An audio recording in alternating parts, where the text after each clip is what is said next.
Hello, hello. It's Friday, my Let's Making Friends.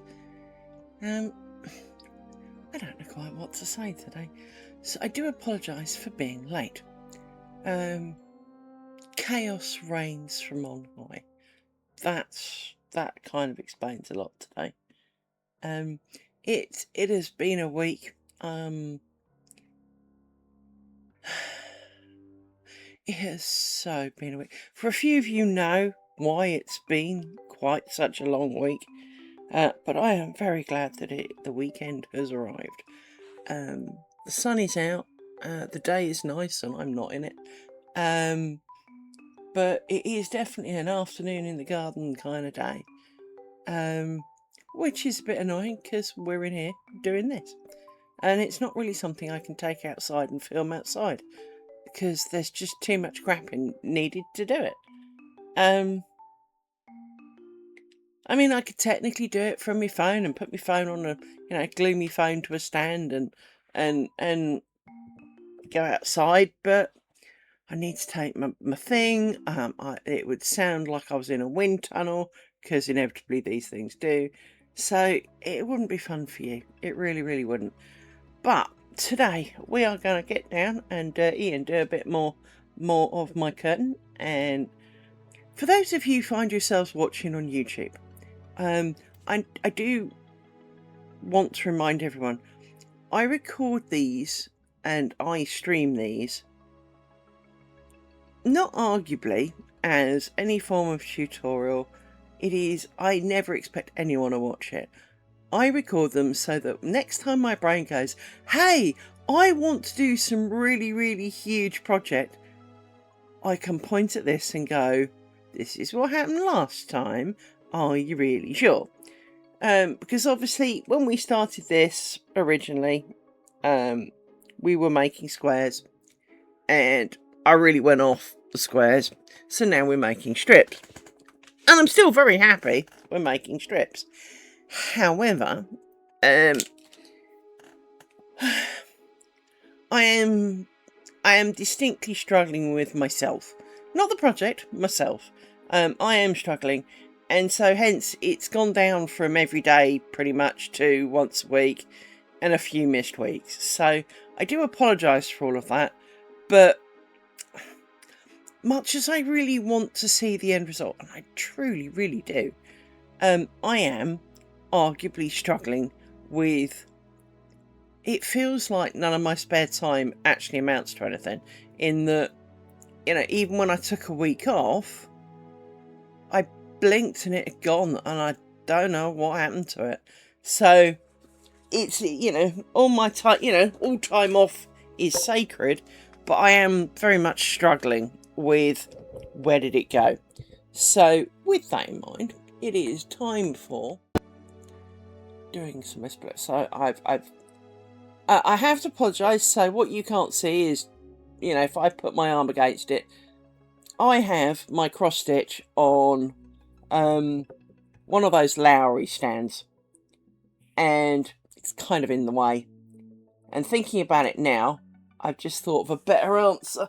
But the problem is where would I put it that wouldn't annoy the dogs and me?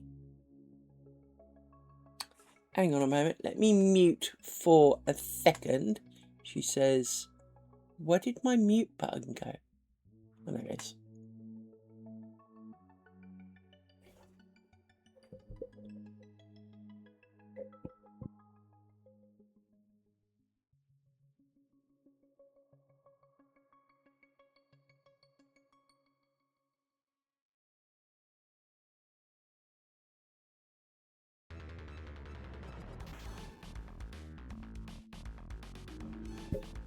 Hey Bailey, how you doing?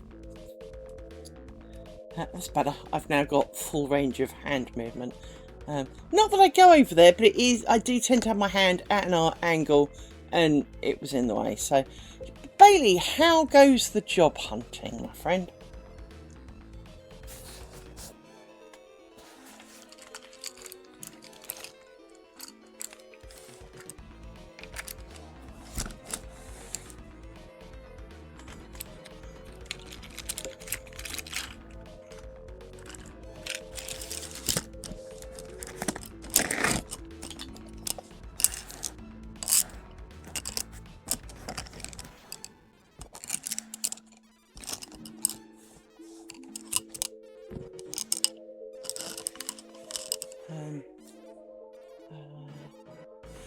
I not got my usual screen on this one?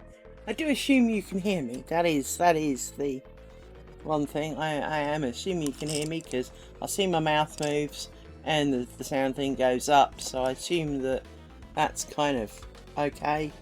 I do know that this can be a little bit deceptive. So if you tell me you can't hear me, I'll be a little bit mad. But you know.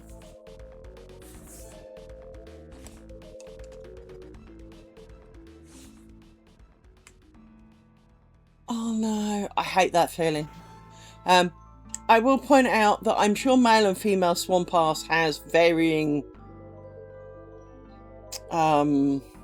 choices that it picks, but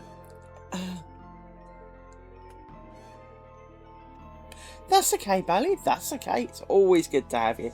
But yeah, Swampast. For those who don't understand, well, lucky you. If it's any consolation, much as I'm at home, I during the week I had a moment where I did have kind of a similar problem, and yeah, distinctly unpleasant. So Bailey, you have my sympathies, my man. You really do.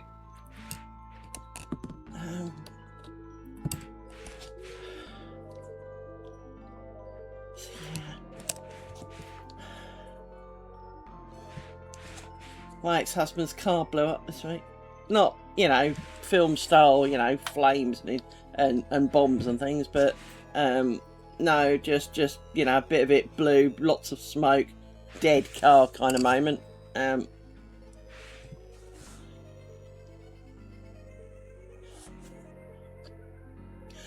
that's something.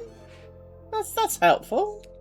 I mean, even if you don't really want to do it, at least it gives you more time to find something you do. I mean, it's always how I view things like that, is that even if it's not quite what you wanted to do, where you wanted to do it or something, it at least gives you a job and money until you do. So yeah, semi-good news. Continued employment is good.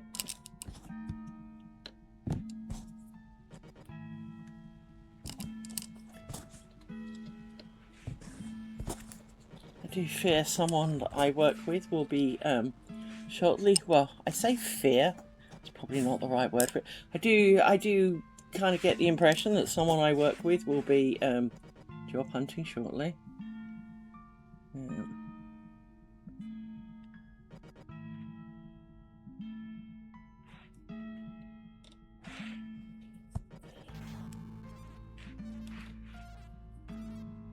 And if they're not, I want to know why, you know.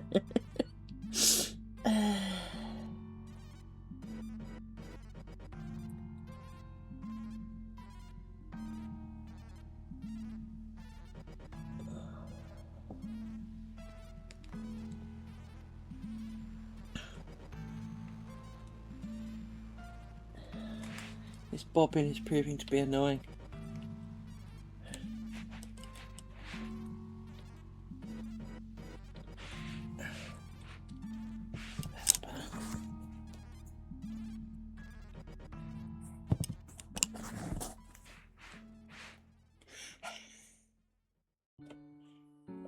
Oh Jesus, I've forgotten. Hang on. Whatever 6 times 7 is, my brain's had a brain fart. Yeah, 6 times 7 pairs. Because each of my holders has got 7 on it, and I got 6 holders, so whatever the hell that is. 42? Something like that.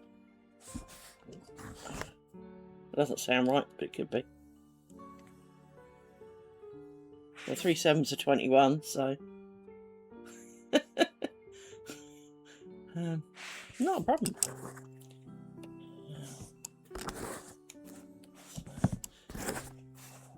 The inevitable joy of making everything longer, which means I need a pair of you as well.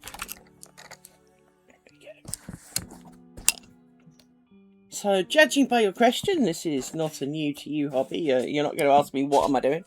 Well, you might ask what I'm making, but you're not asking, you know, yeah. So, how much lace making have you done?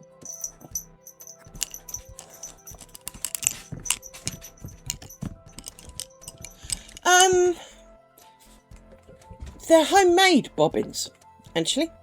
I do have a video on how I made them. They started out lives as these, which I bought from Amazon because I'm lazy, which I then coloured. Fair enough. So I made these. These are basically very short dowels. You can find them as craft sticks on Amazon. I then coloured them with a Sharpie. I then glued some metal beads because I wanted weighty ones. You can use plastic if you like light ones. And I then put a layer of varnish over it so the Sharpie didn't wear off too much. And made myself some bobbins, which we did on stream. So they are basically new bobbins because they are unique to me bobbins because I made them. And I actually really do like them because they're thin enough that you can get lots of them on without getting the, you know, you can't get enough of them across the edge. But at the same time, they're heavy enough that they provide enough weight that well, when I say they're heavy, I mean, they are heavy. I mean, let me think of what I've got. Hang on, let me pick something that you guys might relate to. Looking around terribly. That's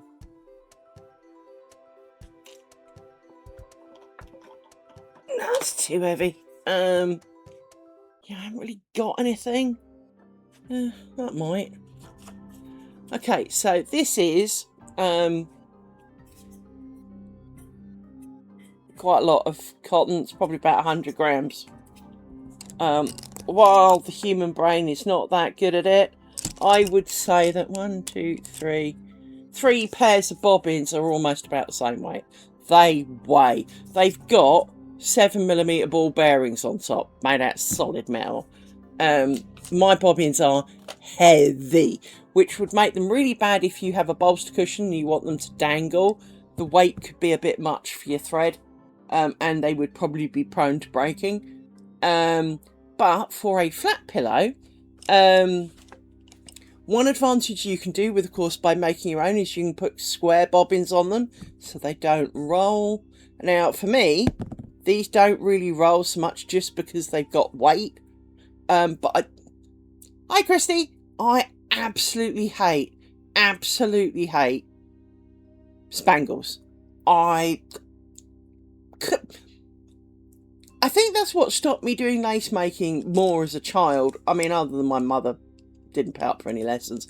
But I think one of the things that really put me off was the spangle.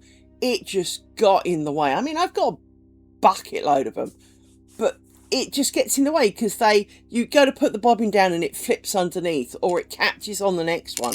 Whereas with these, I don't get any of that. So I was ever so pleased to make my own. Now, I did not invent the idea. A lady I know not obviously directly know, lady I speak to, let's be kind of accurate on that, on Facebook, did a thing and showed me a picture of that a lady she'd seen, and I went, where the hell did she get those bobbins? They look fab. And she went, well, she made them, and this is what she did. And that doesn't look right. That does not look right. There is crossings there that don't look quite right. Yeah, there's some shenanigans. It doesn't look right there. Oh, that's a good start to the day, isn't it? But it also means, because I have a habit of doing this, which is when I'm doing cloth stitch, I don't do kind of like one stitch at a time. I do it more like a weaver because, well, effectively you are weaving. So my brain cell decided that because it would just catch as you're doing this, and that got on my nerves. So there is something. Oh, that's what's wrong with it. There you go. I need to do this one. Actually, I need to undo that sec. I need to undo those, and then I need to do that. And that, and then put you in there. That's why it didn't look right, because you were not the pair that I wanted. There we go. So yeah, I mean, obviously I picked my beads, you know, they are unique to me, but the idea was not original of how I made my bobbins. I did not invent it. I do not claim to have invented it. But, you know, there is a video, it's up on YouTube, links in the channel, or you can do !! socials and then go find it. Because it was really cheap. I mean, these beads were more expensive than most because they are all proper metal. They're not, you know, painted to look metal. They are actual metal, so hence it's quite heavy. But, and I've got 5 different types of beads on here, so it you know, it is, you know, was a bit more expensive from that point of view, but they still work out cheaper than a commercial one, which is kind of scary, really. I mean, obviously the sticks aren't shaped, and in hindsight, there are a couple of tweaks that I would do. So I would probably get a fatter bead rather than the ball bearings to make the rose at the top, because although these beads do work as roses, sometimes they can't, well, it's not that sometimes they don't. Sometimes the thread gets a bit stuck because the angle of everything going on. But I would also have a bead here in the middle to kind of end the rose portion on it. To end the thread portion on it. But you'll see people, they use like almost like toothpicks and plastic beads. You don't have to use expensive stuff. I mean, the pile of sticks I got, it was like 150 sticks for £5. It was next to nothing. And so that's a lot of bobbins. And then I bought, I think it was cheaper than that, actually. And then, hang on, let me go look. Go play looky in Amazon. Hang on. Orders. Stick.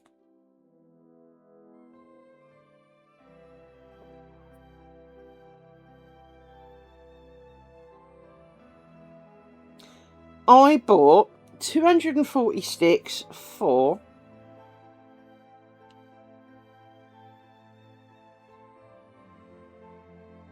£13.79. Well, that's how much they cost today. I don't know if that was what I paid for them, but that's how much they cost today. They're 5mm by 10 by 100. They're 5mm by 100. So they're 10 centimeters long, 5mm wide, and beware of the stick. So we explain this in the video, but you need to pay attention to, where is it, this end of the stick.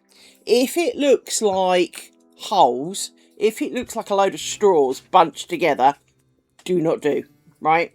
That is gonna split. You do want hardwood sticks that you look at. And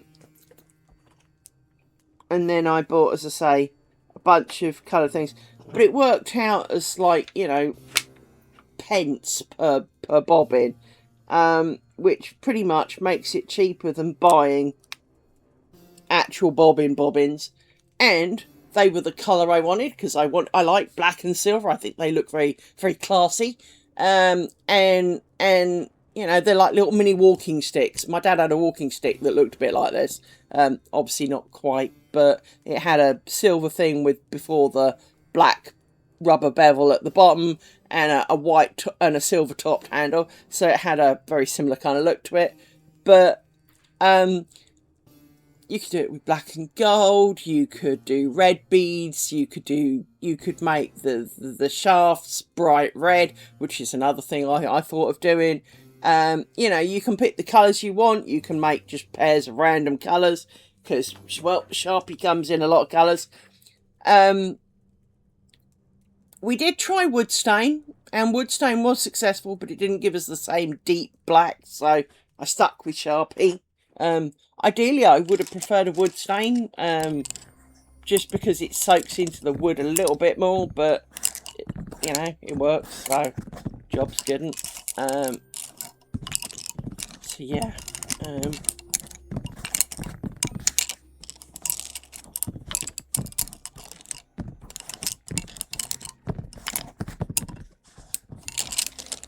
okay, that looks better. I need a pen.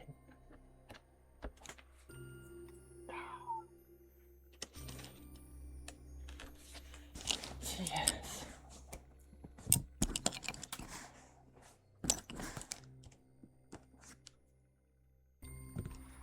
Oh, pins and needles in my foot. My foot's already gone to sleep. Oh no. Hello, Rory. You are not here to help, my man. No, you're not. We're not doing that today. You are not being a pain in the butt, because you've been doing that all wretched week. And it has not been to the point. I did not want, if you were a parent, you would have not, if I was a parent and you were a child, I would have not let you have tea one day this week. You were so naughty. I'd have made you have, like, you know, the merest kind of like bread and gruel, and sent you to bed. You know, you'd have gone to bed without your supper kind of thing, you know. You were that naughty this week. Don't be pretending otherwise, my man. I live with you, I know this.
So how's everybody doing?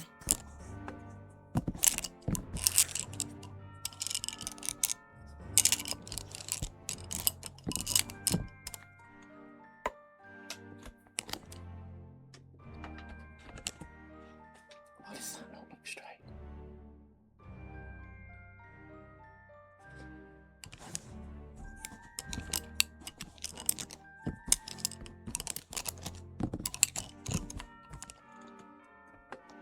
Awesome, well done.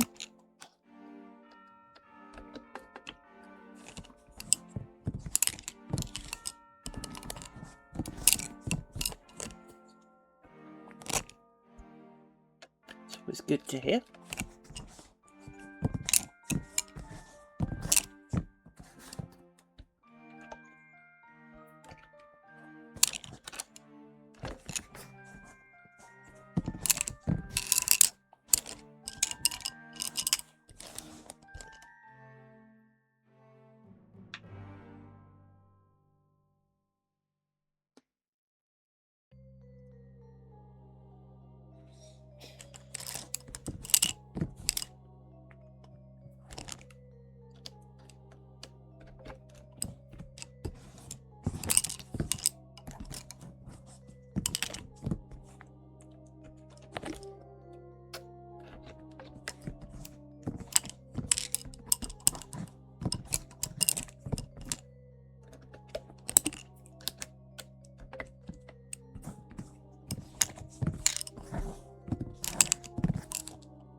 Must be an optical illusion, because it doesn't look wrong on camera, but sitting here, I think my pattern's slightly at an angle.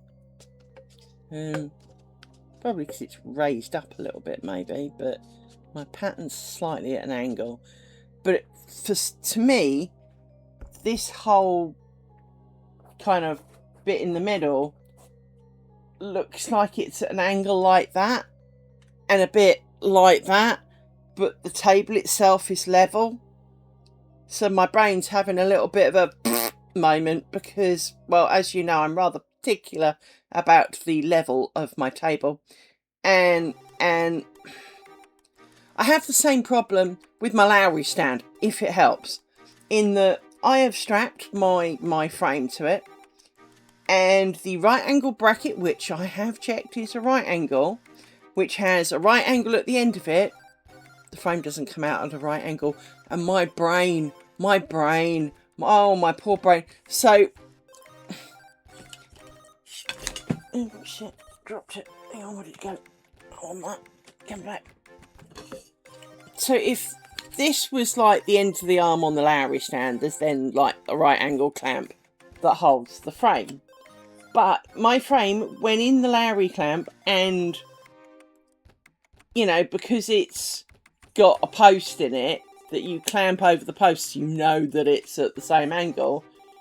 It's kind of at this, it's kind of like at this angle. So one end is really droopy, and it kind of, yeah, I don't have OCD, but oh dear, I am currently relating to those who do. Some of it is because, and I hate to criticise my Lowry stand, the base isn't wide enough or heavy enough. So although I've only got a really light wooden frame on it, it's too heavy for it, which is a little sad, really. Don't move. Oops, right, the frame's moving from where I put it, and the dog's getting all irate. Yes, you can hear something in the background. That's because of where I put it. It's on a pile of stuff. But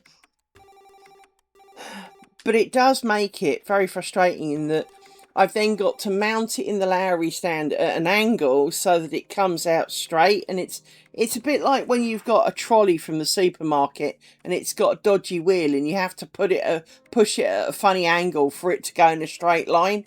It's just kind of frustrating. And given that these things are not cheap, it is slightly annoying. It's also a bit frustrating because obviously, while the Lowry stand has quite a lot of height movement in it, it's too low.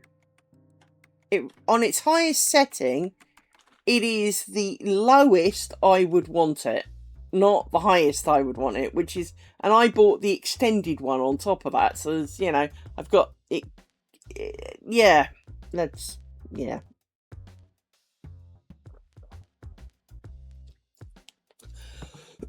I don't understand how you would want a lower one. Because I'm not like 6'5" or anything. I'm 5'7". And I slouch. So I would have expected to be in the lower echelons of that. But apparently not.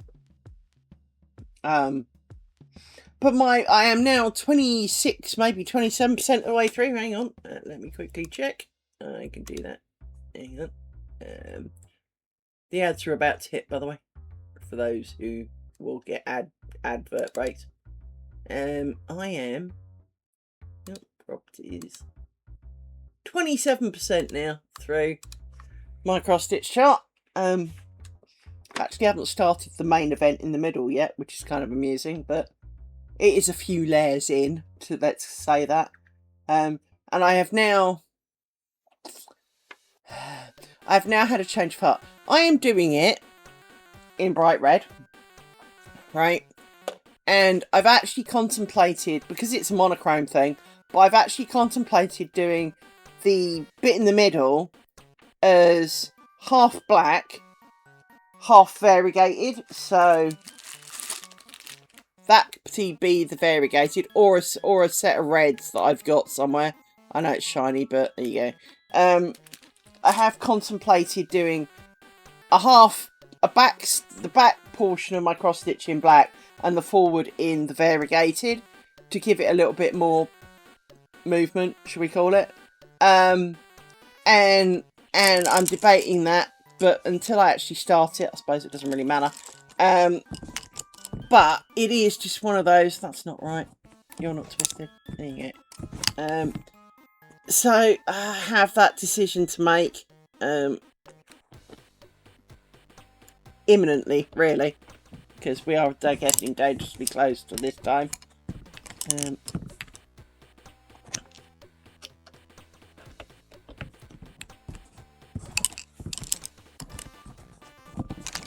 You're getting longer and annoying. Stop it.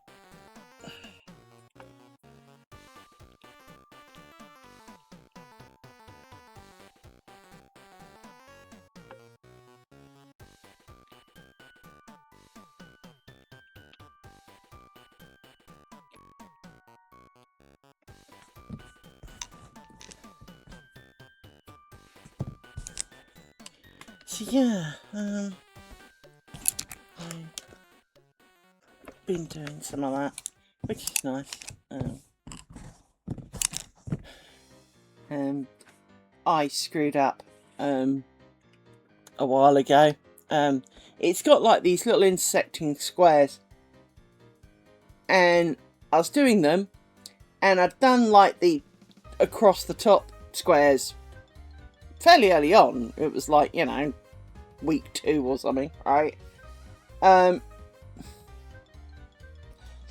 So I set about doing the squares downwards, and I followed on blindly, you know, because the squares down are so many stitches high and so many stitches wide, square, well, rectangle, rectangle, rectangle. And then I realised once I'd done like 10 of them, yeah, they weren't, the starting square was wrong. It wasn't long enough. It hadn't gone down far enough, because it's not, the starting rectangle actually is an L shape one, and yeah, wasn't long enough, so they were all one stitch out the whole way down, so I had to unpick it, and yeah, that didn't work very well. Unpicking when you're still working the thread works all right. Unpicking when you finished off doesn't really work, so I had to kiss that bit goodbye. Was slightly knocked at that one, because obviously, you know, taken me a while, so I had to redo all of that. Slightly mad at all of those things, but there we go. Being slightly mad has been the theme of the week, to be honest. As I logged off work today, the guy who was supposed to have finished something yesterday, he had all 3 days to do it, didn't, and he was just asking how to start it, and it was kind of like, oh, you're a grown man, you'll have to work it out yourself, not your mother. And it's like, do I have to do this first? Well, you'll find out if you start it, so it will tell you when you go to set it that it's not there, so you won't do it. I want to tilt this. So yeah, looking forward to Monday when to find out he didn't actually do it, and I've got to help him with it. Don't mind helping him with it, I just mind the fact that he was supposed to have done it 2 weeks ago. And when I waded in yesterday? No, day before. Oh, I've only got a couple of bits left. No, the couple of bits that you'd missed were like an arm's length of things, and it's kind of like, yeah. What else did you miss? And it only took me an hour to get you to do all the things that you'd missed, but we then needed to wait because we didn't have a particular part of it, like the discs, and yeah, he had the discs first thing yesterday, but didn't get started like he should have done. Mind you, I had to ask for his disc for him, he didn't do it, so yeah.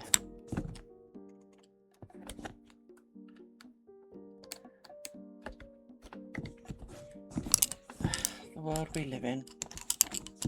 I've been everybody's saviour this week. I've been riding around on a white horse, saving the day, and it's just kind of driving me nuts. Because they're all grown adults, they could all use Google themselves, you know.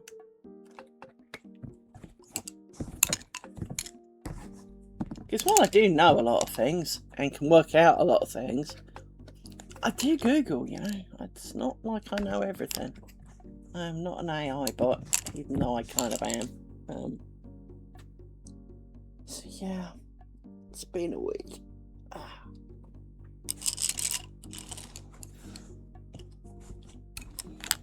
And my texty co-worker is on holiday now for the next month. He is not back till the 1st of June.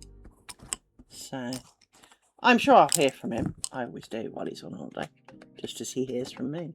But he is not going to be at work to share in the delights and the joys of what's going on. I'll have to bear it all alone, which is... I feel like a man going, you know, given a 1 litre bottle of water and told to cross the Sahara Desert, to be honest. It's going to be a long journey. Because it just is.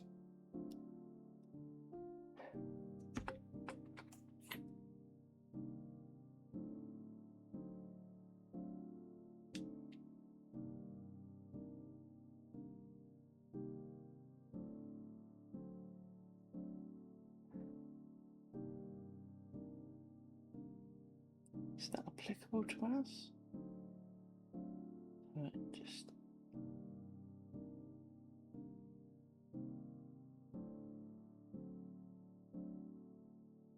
Well, we are mentioning it, I suppose.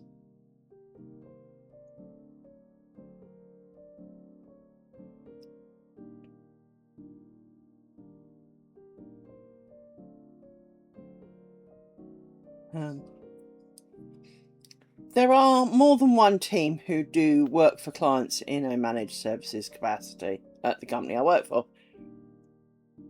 And my boss's boss has posted a message that says, we've achieved 94% end user CSATs and a 91% temp scores supported by the customer SLTs.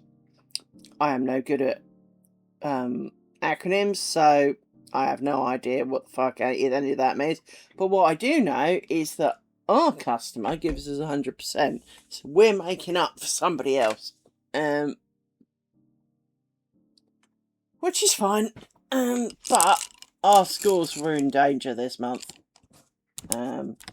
just because someone's not been doing quite what they were supposed to. So, but hopefully, I have averted all of that. While Boss was off, because Boss had a week off a week ago, and there were a few kind of wine complaint things, and I handled all of that. So hopefully, I've diverted all of that. But I also do imagine a complaint will be in, because the thing that this guy's been doing for 2 weeks hasn't been done. But that's on him.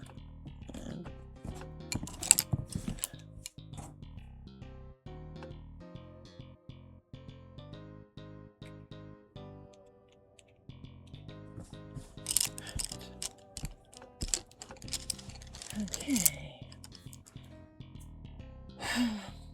Let's put some of you away. 1, 2, 3, 4, 6. Let's put you away.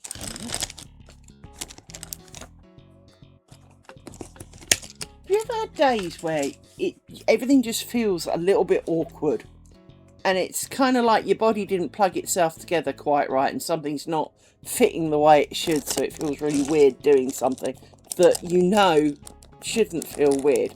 Because it's not like it's a new or a weird thing, it's perfectly reasonable. I feel like my body didn't join up properly together, like, you know, from overnight dismantling or something. You know, all went in the wash, and when it came out, it didn't go back together quite right. It's the only way I can think to explain it is that, you know, some seal's not quite right, and something's not quite pushed in where it should be, and I just feel slightly not put back together, okay. I just don't know how else to explain it. Everything just feels slightly out of place.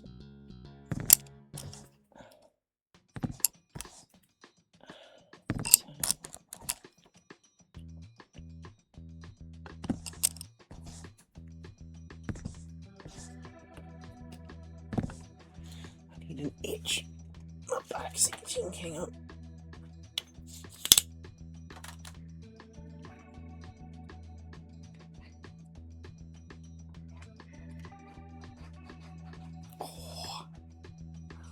If you don't have a back scratcher, you should. These things are from heaven.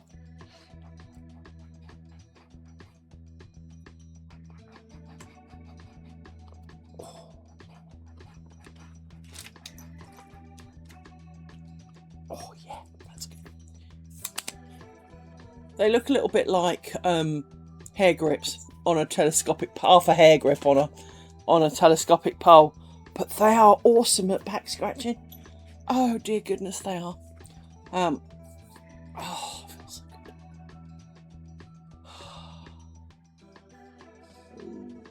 Oop, rumbly stomach if you heard that. Sorry.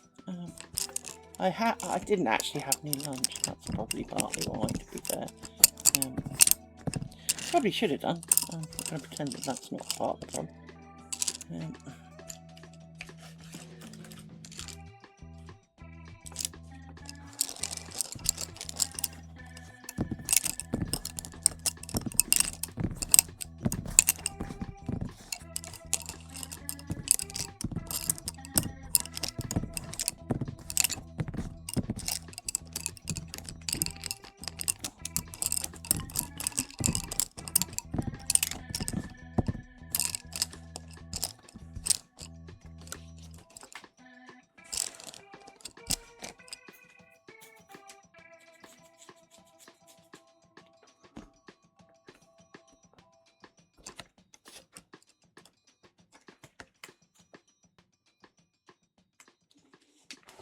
Rory, you're not helping the man. Really not.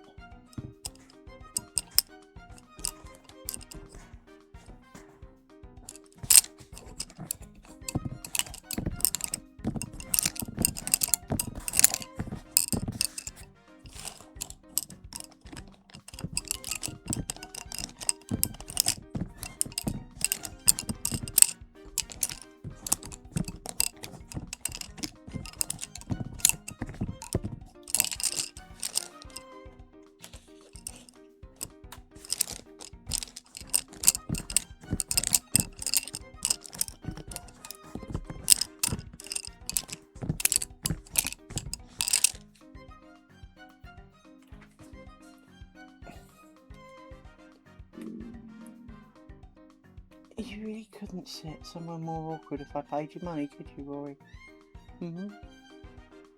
Little man. To explain how awkward this is, I'm sitting on my couch. My couch is made out of wood, and for any of you who share this problem, no matter how fat your bum is or what you sit on, the two bones in your butt always find the hardest bit of the chair. Unless you're kind of almost suspended in animation, right?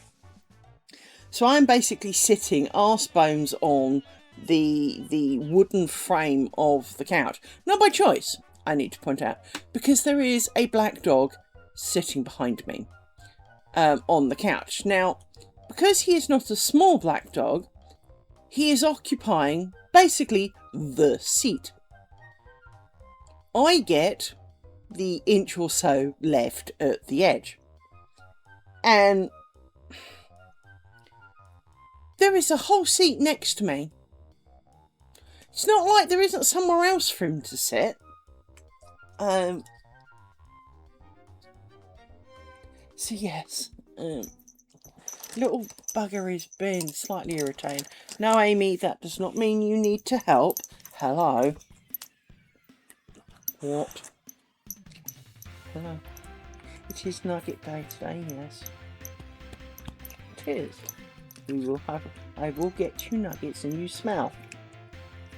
Has anyone told you? Anyone who loves you mentioned that you smell today? You do. Young lady. You absolutely stink. Yes. Now don't lick my nose and pretend that was a compliment. You smell quite a lot, actually. Have you been rolling in something? Did you find something to roll in? You might have done, mightn't you? I distinctly think that's a possibility that we have found something to roll in. Because you don't know. I mean, I can't see anything on her. So she's not like, you know, encased in poop.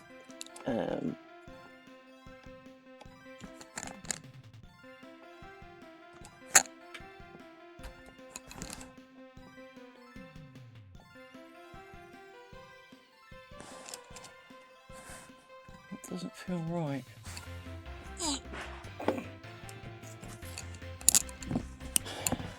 Just because it's not.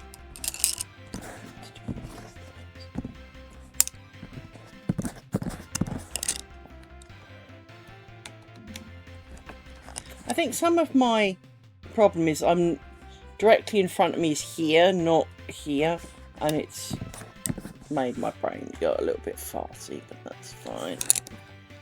Rory, you're pushing me off the couch.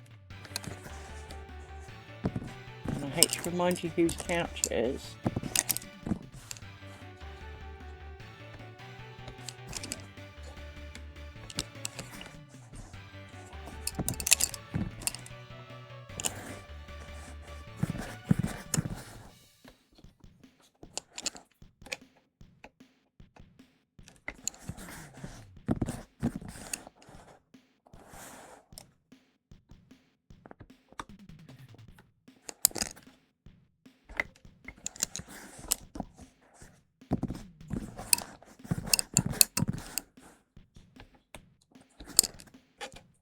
Yeah, my stomach's decided it's really hungry now.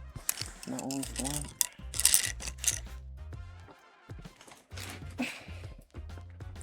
I know this might be uncomfortable for you, Rory, but it's not exactly a two-way street here.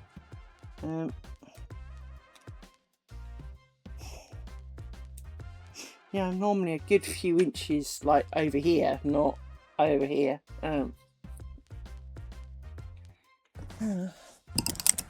Might mean I have to do a short stream because it'll give me backache, but we'll see. See how it goes.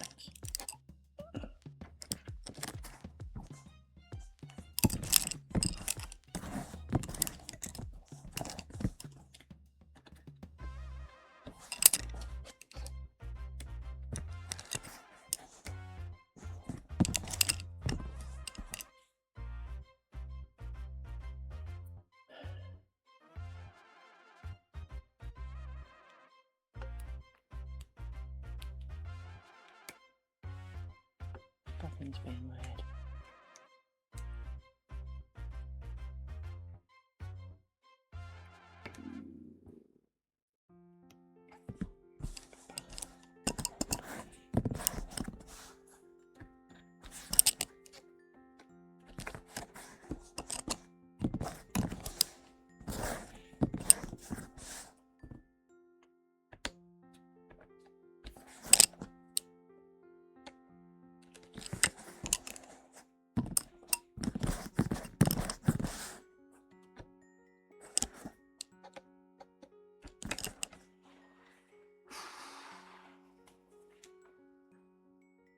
Oh dear.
I've got something, and I don't think it's actually stuck between my teeth.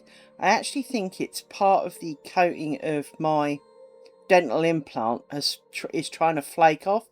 But it's like there's almost like a hair between my teeth, and it keeps annoying my tongue. Now I'm making my tongue a little bit sore, trying to kind of... I've flossed, I've brushed, I've done everything, believe me. Which is why I'm pretty confident that it's not me, you know? But every so often, I can just feel the edge of something, and it's obviously tiny, but of course you can't really see behind your front teeth, can you? I mean, obviously you can if you can take your teeth out, but I do not have that luxury because these are very much firmly attached, like permanently.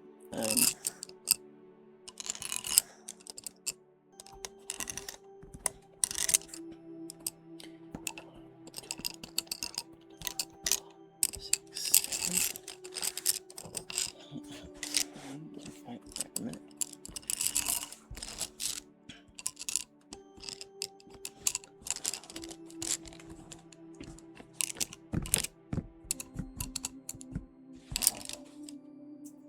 So yes.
Could have sworn I had something.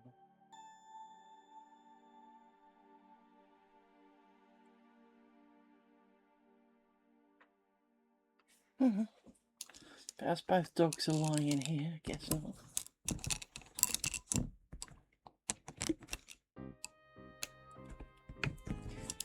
Because I've got an earbud in one ear but not both, there is a really good chance that it is just sound bouncing around from somewhere else. You know, the dog's licked her lips or something, but it sounds further away. I get that at night sometimes. The dog will be doing something, but it will sound like it's outside the room. And it's not. It's just the dog being dog.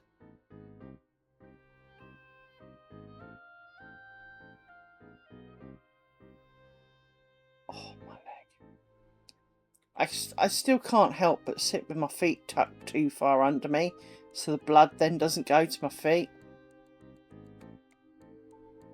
And I don't know why. There's no need to. I mean, I'm hardly going to fall off it.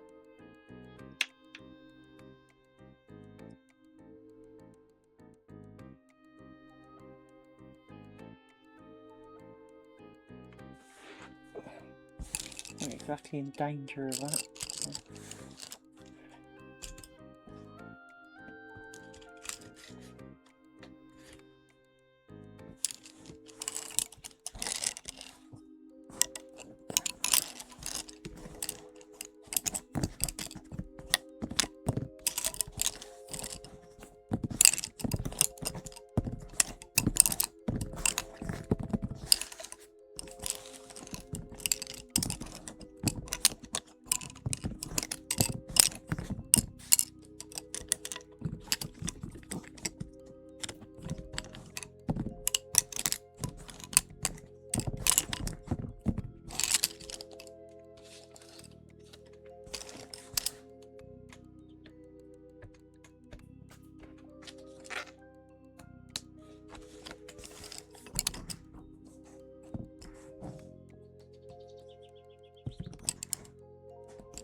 I swear you are the same bobbin over and over again. Being naughty. It's a pin. Where's a pin? Says the lace maker, surrounded by pins. Let's grab one of these.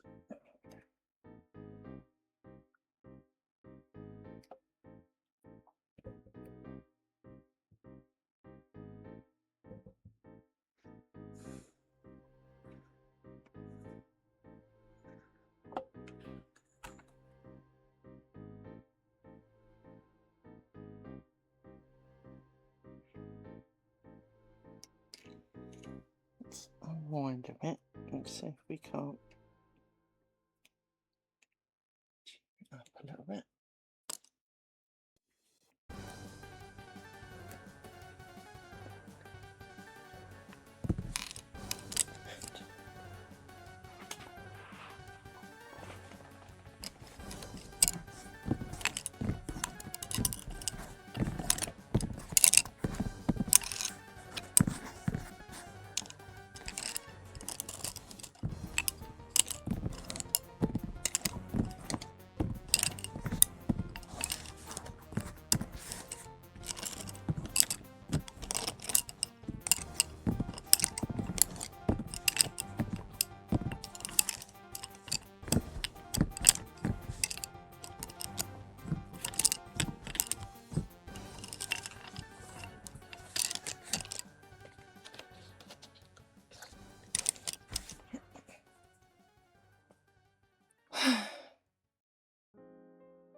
I saw that. That was rude, Bobbin. Bad Bobbin.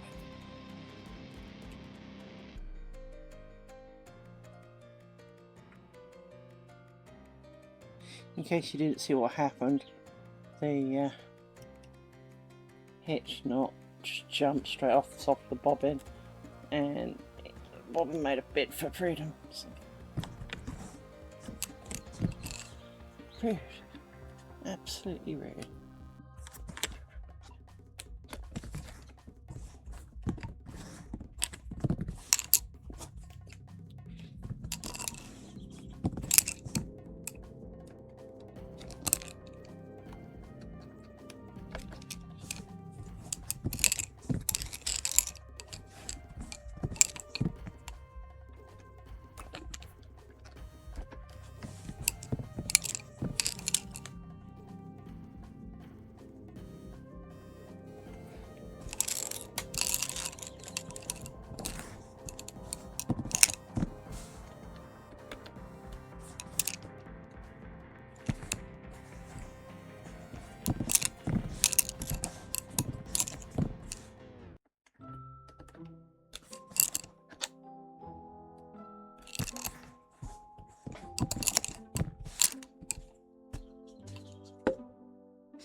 Something I want to do. I'm going to take a couple of you. I'm going to take you and pin you down here. Yes. There. And you and pin you down over here.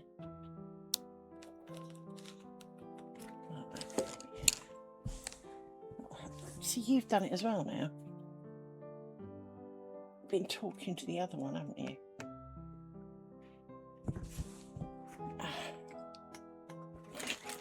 Seriously, Rory, man, it's not pushing me off the couch.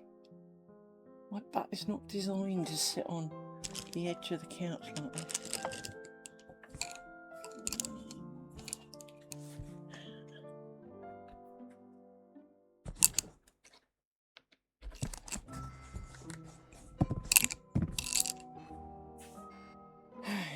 We need to check that we've unpinned all of that, and now pop these out and roll this up a little bit. Find out where the holes are. There they are.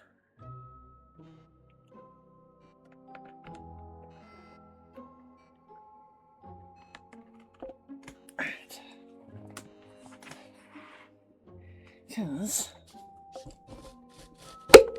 make that happen. Right.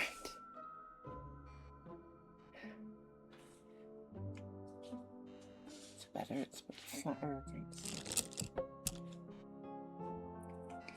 Gonna have to start punching holes in the next one soon.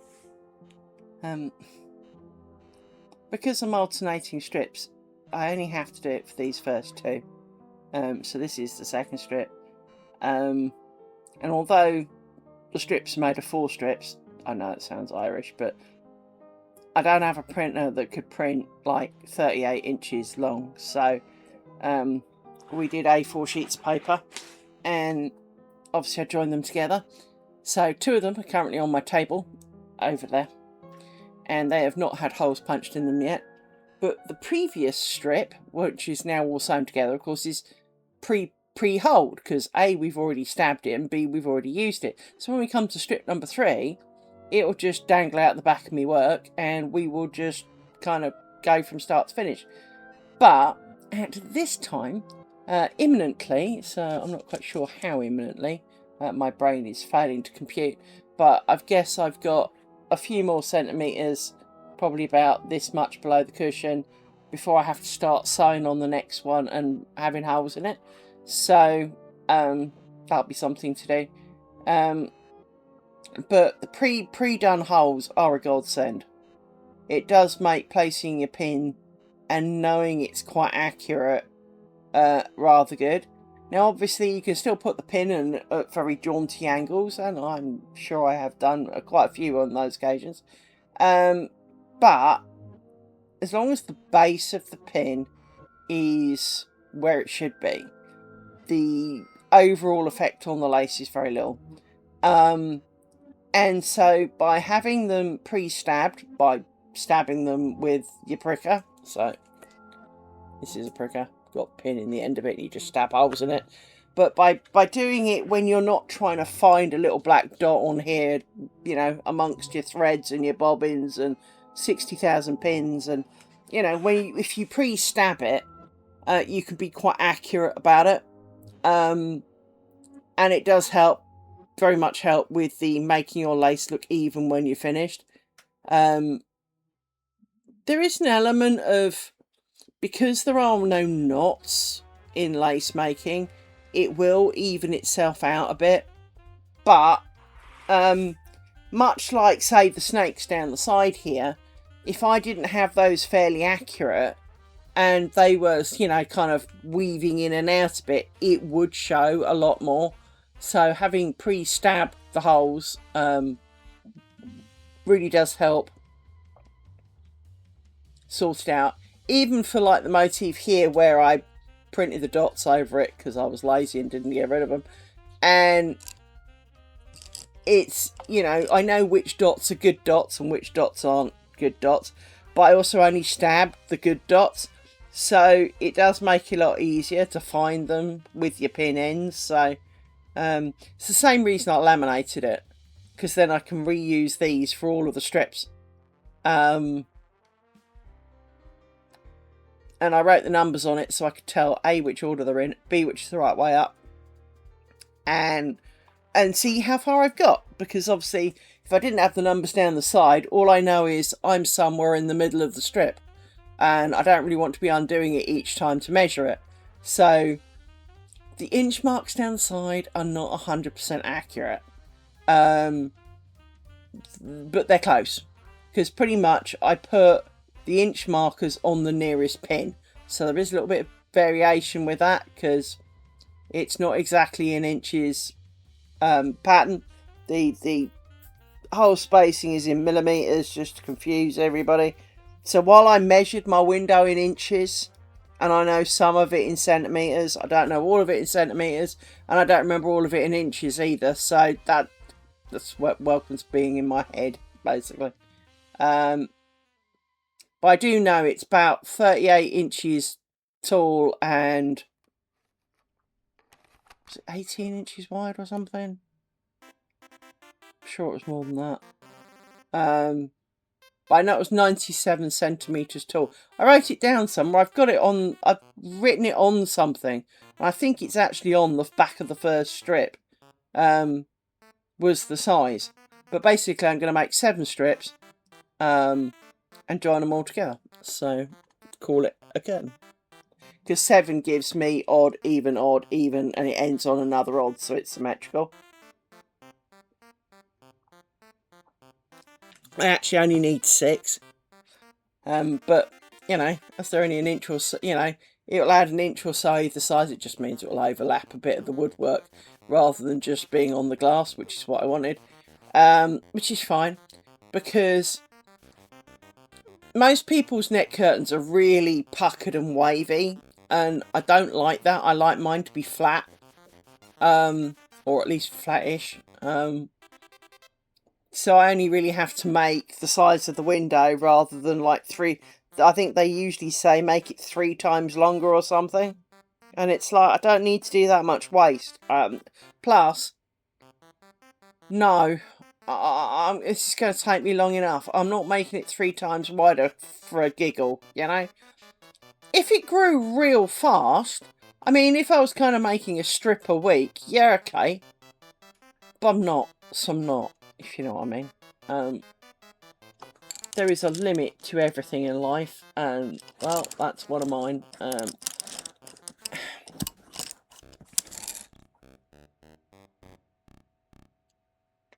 Oh dear, what was up, Christy? What did you struggle with this morning?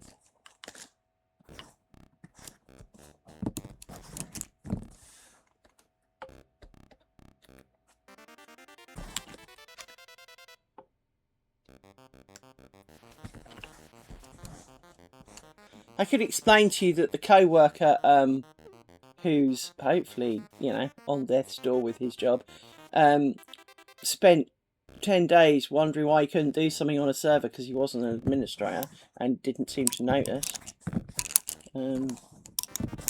So hence I'm kind of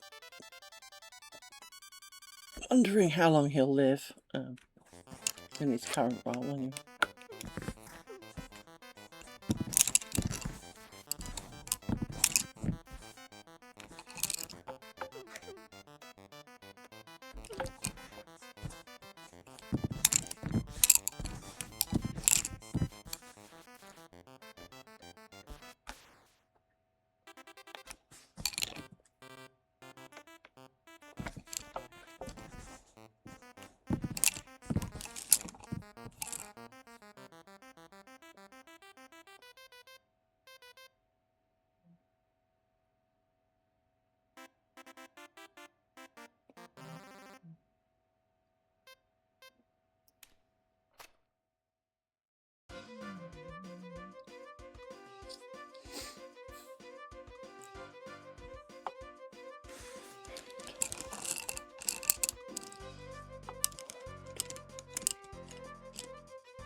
I understand.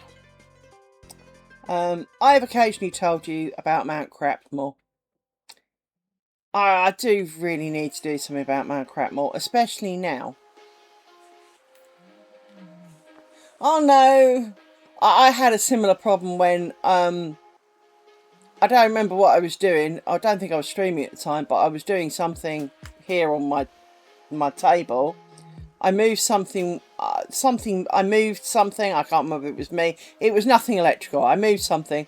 I suddenly heard a really loud bang and the power went in the house.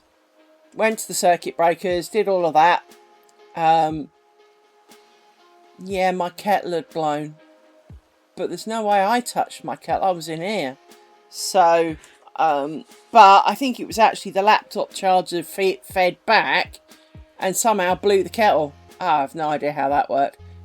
So yeah, I'm sorry to hear your laptop charger was one of them. I mean, but Mount Crapmore now has an occupant. I am confident beyond all measure it is a mouse. But we need to do an eviction, and unfortunately that will mean the dismantling of Mount Crapmore. Now, to set the scene, it is basically 6 years worth of I really should have taken that upstairs or done something with it in a pile. It is a sizable pile. It is a pile as tall as me. So clearing of Mount Crapmore is not an easy task, especially for someone who has almost a bodily and humanly reaction to tidying up. I find it absolutely distressing. It's like taking your animal for its last trip to the vet. Stressful for me. It's doing tidying up. So, my house is a bit of a mess. Most of it is just cluttered, but Mount Crapmore is, well, Mount Crapmore, hence its name. It is the dung pile of the house. It is where things go to die. And, well, as I say, it's now got an occupant. So I'm glad Nauticelt's not here, because, well, I don't think it's certainly not El Rata. Because we could, I know this. How do I know this? Right, here is the simple logic that proves that this is not Mr. Rat. Okay? Rats are not small. As my occupant moves round the area, nothing moves. Therefore, it is small. So, ergo, it's a mouse. Because mice, to give you an idea, not quite true, but a mouse can almost fit through a hole that small, right? They only need, I think it's a centimetre hole. El Rata does not, and El Rata needs a bigger hole than that. Now, not a lot bigger than that, but because they are longer, bigger, heavier, things would move, because the pile is not exactly a dense, neat stack. So I am absolutely confident it's a mouse. And I don't object to mice, I really don't. I don't care. The mouse living in my house is not what's bothering me. It's the noise that annoys the dog that's bothering me. So it's the fact that the dogs kind of occasionally hear it and then rush outside and it's like, it's in here, you muppet. So I do need to sort Mount Crapmore, or at least reduce Mount Crapmore to see if we cannot locate our resident. Because being a 4-man house when we're not expecting to be is not a good thing. It's just distracting because he comes out. I say he. To be honest, I think it's a she. There's reasons. I used to keep mice, so I'm fairly good at this. I'm pretty sure it's a she. But then if she's a she and she goes outside and comes back with baby, we don't need that. Because of course the door is perpetually open and she can squeeze through that. So I say he, but it is a gender neutral he it's rather than it or the kind of thing. So it is not a particular general preference, but if Mr. Mouse in there is male mice tend to smell more. which is why I'm confident it's not a male mouse, because they are quite distinctive. But it's quite happy in there, and I don't object. I just need it not to make the noise. I mean, Christ, I'd feed it. I mean, I really don't mind having a mouse in the house. I would like Naughty Cat though. Don't do rats. Don't do rats. But as I said, with careful listening and lots of logic, I am absolutely confident it is a mouse. It's because, you know, obviously it's gone up and down the pile a little bit, or in the pile, and even when it's at a point where some of the things are less structurally secure, it has never dislodged a single one.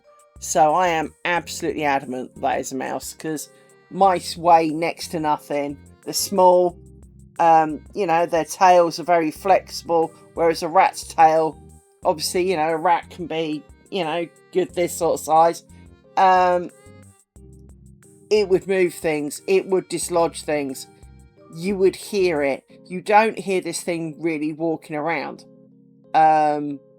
Occasionally you do when it finds some crunchy paper, because I've got a couple of paper bags and things in there that, you know, so it occasionally, you know, you'll hear something move, but it's not a lot of noise. So again, it's the level of noise. It's like if I walked across the pile, it would crunch and groan. If, you know, a butterfly landed on it, you wouldn't hear it. It is the level of noise. So I am very confident in my analysis, mainly just because I used to keep them and listen to them all the time. But at the same time, I want to check. So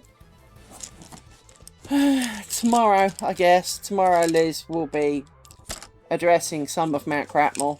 And tomorrow Liz is already, you know, today Liz is dreading being tomorrow Liz. Just because it absolutely burns my soul away. And it's not like I've got someone who'll come and sit with me while I do it. So it is slightly going to be incredibly stressful. And yeah, rather frankly put acid in my eyeballs. I really would. But it's got to be done. It has definitely got to be done. I need to uncover and prove to myself that it is El Mouse. Because, you know, as I say, very confident. But also, rats are more active during the day. This thing's never active at the day. So I am very confident in his mouse, but at the same time, don't need him living in there. Has to get him a cage to live in if he wants to stay, but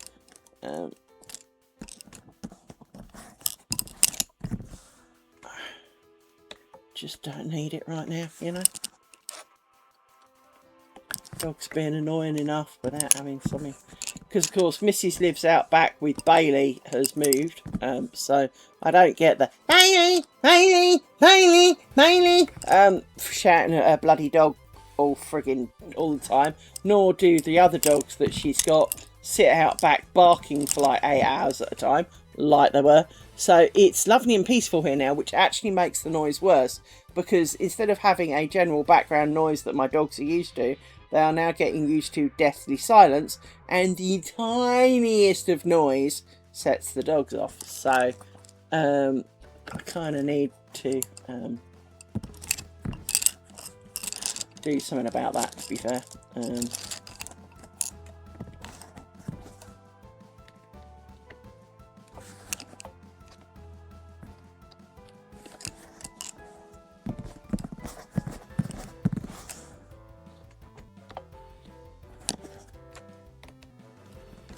Ex-hubby should be getting a new car tomorrow, which potentially means he will turn up to show it off. I've got to put money on that. He'll come and show it, offer to take me out in it so I can meet his new car.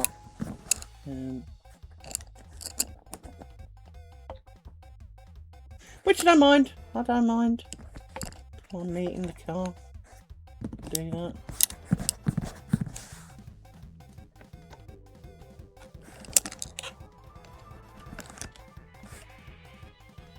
It's a car. I mean, it's not my car. I'm not going to get to drive it. It's not like, hey, this is the new family car. Look, let's go and get it. It's I don't live with him. He's an ex-husband. I guess the only thing that might happen is a few of the passwords that we share. He might change the password to the new number plate, and that'll be it, really. So I will point out it's not entirely his number plate. There's additional stuffs, but he might adjust the relevant passwords to be the new number plate. I've done the same in the past with past cars, so it's not usually my current car because that's too bloody obvious. But I've got number plates of old that I can attach to passwords to make it more complicated. I used to do it with my dial-up account. My dial-up account password was horrendously long and complicated, but it wasn't really. It was kind of like number plate, exclamation mark, number plate. And it just...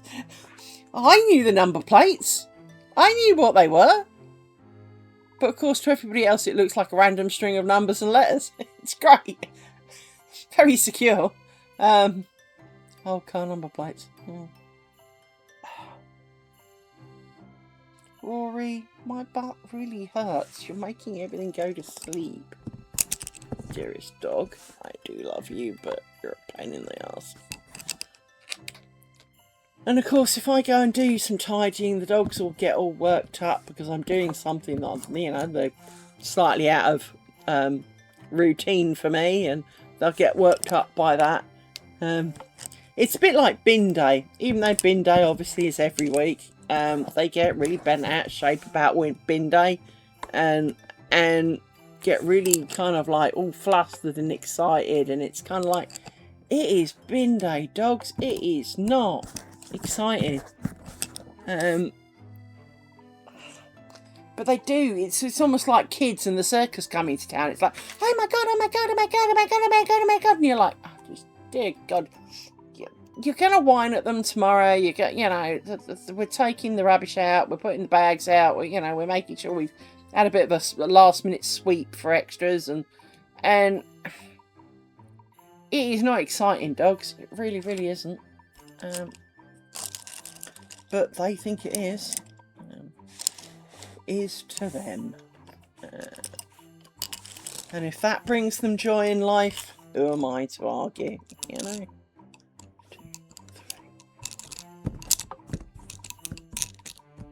I won't deny them joy. I just wish they'd do it quieter. Be quietly joyful. I wonder if I can show you my latest picture of them.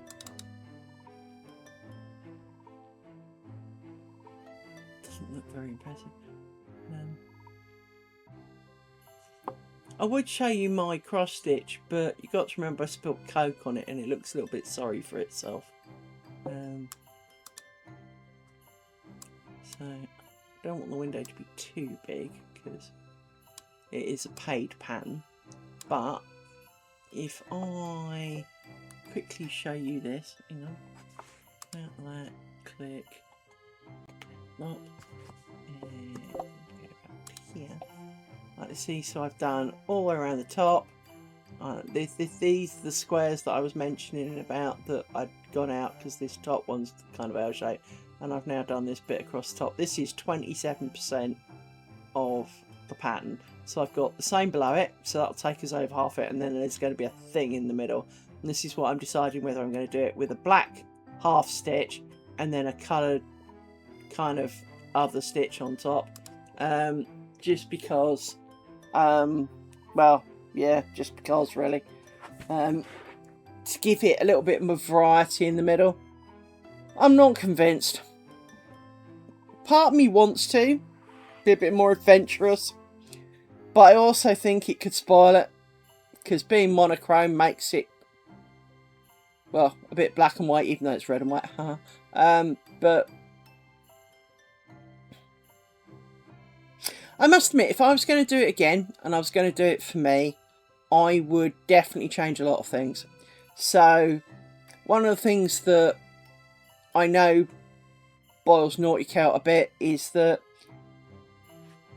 got Celtic knots that go across the top, but what you actually have is reflection. So it reflects at 45 degrees in the corner and the halfway point for top and middles. So you've kind of got, I don't know, let's say they lean that way, they lean to the left this way, and then they lean to the right going this way. Well, in the middle, there's a bit where two things go underneath, and that breaks the whole Celtic knot principle. And again, at the corner, there is exactly the same thing. And so I would change that so that it is one continuous knot all the way around. The rest of it isn't so bad. I can kind of cope with that because it's not supposed to be a Celtic knot after all. But what I would be very tempted to do is black and white it, so a bit more, so that instead of just being the stitches making the pattern, that it would I'd fill in the gaps to make it a full cover picture. I mean, it would take a feckin' lifetime, but I think I know that would look a lot better, because it would mean that, you know, you don't end up seeing the holes in the fabric, because obviously it's Aida, so it's got holes in it. And I'm a little bit kind of, because there is quite a bit of open area that is not got stitches in it. It's not like between the bits between the stuff that I've done doesn't really look bad, because it's got lots of work around it and you don't really notice the holes. But in the middle, there's quite a bit of open air, shall we call it, and you're going to be more drawn to the holes in the fabric at that point. So I am quite tempted, or at least for the middle, to fill in the middle. That could reduce some of the load, but then it's actually at the edges that I'm so, like the Celtic knot, instead of having, you know, stitch, no stitch, stitch as a kind of snake as your Celtic knot, I would want another colour or a lighter colour to make it look more 3D round the edge a little bit. So there is quite a lot I would actually kind of want to change. So the whole pattern, all of the stuff that I've done at the moment is repeated in a quarter, so it kind of flop, flop, flop, and then back again. The NHS wheelchair service. I know who that's for. But the middle is only left and right. So yeah, I do. I'm kind of looking forward to doing the middle and actually doing, like, but at the same time, I'm kind of happy doing the fairly repetitive, because I almost don't need to look at the pattern, because I can look at the bit that I've done and say between, like, the side and the middle, it is going to be the same ad infinitum. So it does make it kind of easy to work without the pattern. Whereas obviously the middle bit, because one side is unique and then mirrored, while I can then use the other side to work out what I'm doing with the other side, I have to do a side first. So that one's going to be more prone to mistakes, to be honest. But I am enjoying doing it, and I was watching a video about cross stitch, because, you know, now I've mentioned cross stitch, everything wants to show me cross stitch shit. And this video was like, oh, everyone starts off with a small piece, and I'm thinking, not really, not everybody. You know, this is me we're talking about here. No. I mean, as I say, it's not full cover, so it is a lot less painful than it could be. I mean, if it was full cover, I think it would be a bit much. But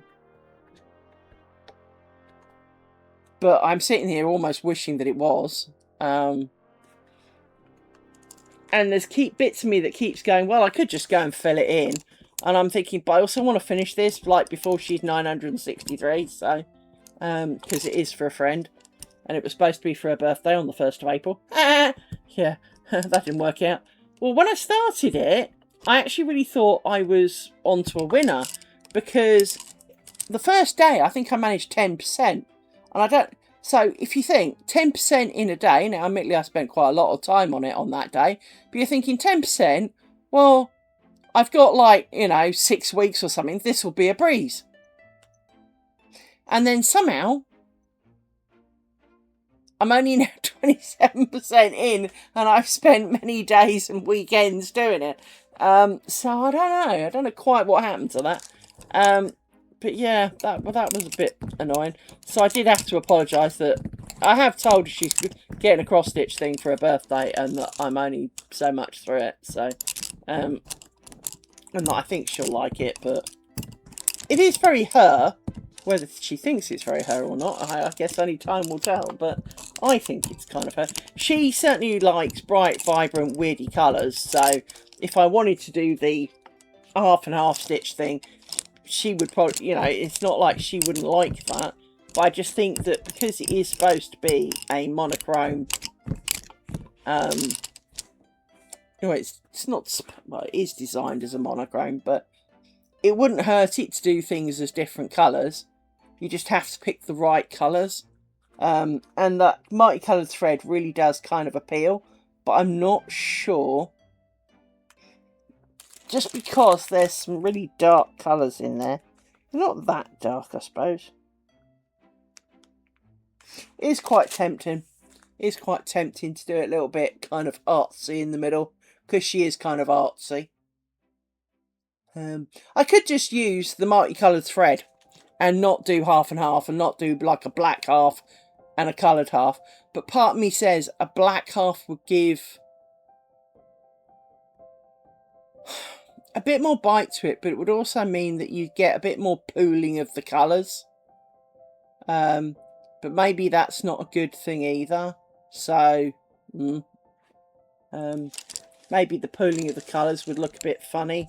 I don't know until I've tried it, and of course I don't really want to do a big ass chunk of it and then go, no, actually I don't like that, because I kind of do want to give it to her, sooner rather than later.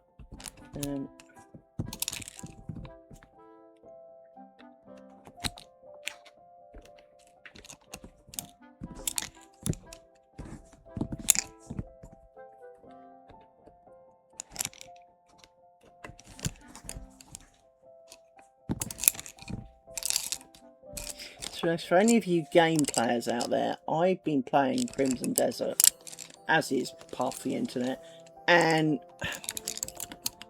well, I started a new one.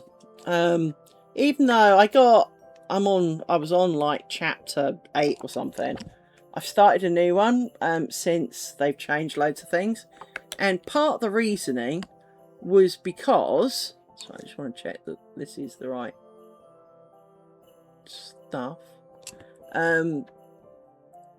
Because I've been really struggling with the boss fights, and I don't really want to drop the ease down on the one that I've been playing as, the game intended. But I also I've also managed to get myself into a couple of pickles with some of the quests where I now can't complete them. So, as part of Crimson Desert, one of the things that you get like mini quests to do is there's like wanted posters. Everywhere you go, there's like wanted posters. And once you picked up and read it, you remember who that is. And so if you pass them, it will highlight them on your map for you to go and get them. And then you hand them into the police for a reward. And I found one of these dudes, and most of these dudes are whiny. Oh my dear God, do they whine. And I've only found one place to hand them in so far, so sometimes it's a really long way to go. And I got this one, and they did say on the patch notes that you could now teleport with them. No, you can't.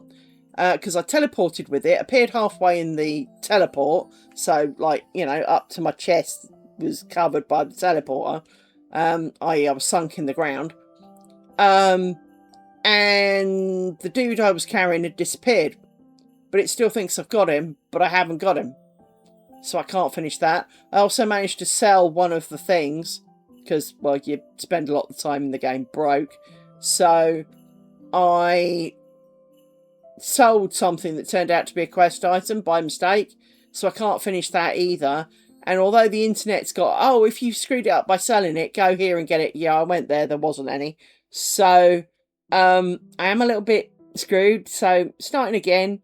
I mean, it's taken me a long time to get here to where I was. But at the same time, with it being easier, maybe it will go through a little quicker, especially as I half know where things are. I mean, not that well, because I'd struggle to find things on the map. But, you know, maybe it'll be a bit easier second time round now they've fixed a few things and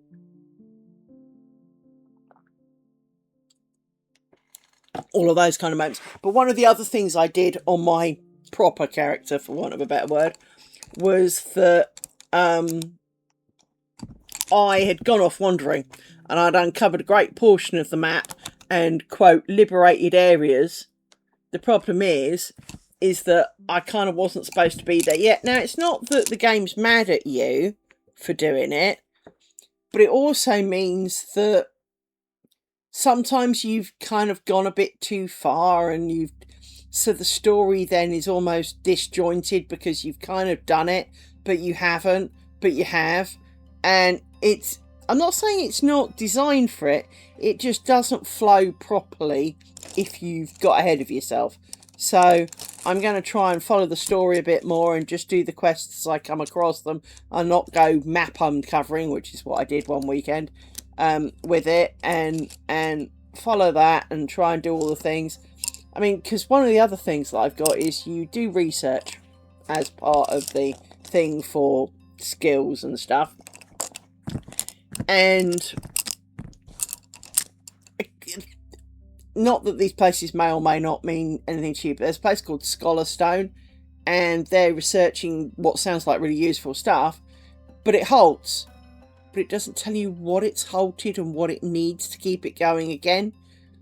And so I'm a little bit stuck on that because I can't work out what I need to do to chivvy it on a bit.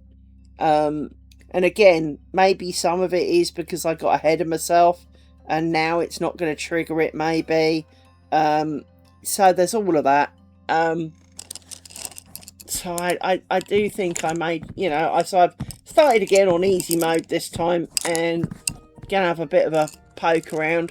You can always delete it and ignore it. I mean, that is exceptionally a thing. So, gonna give it a go.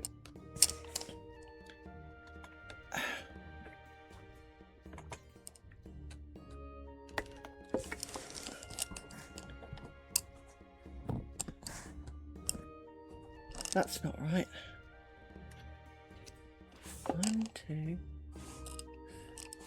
I've only got 2 here. I'm missing one. That's why I need to do you as well.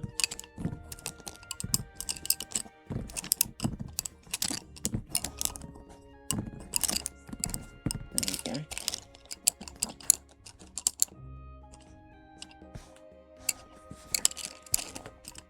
Doesn't feel right.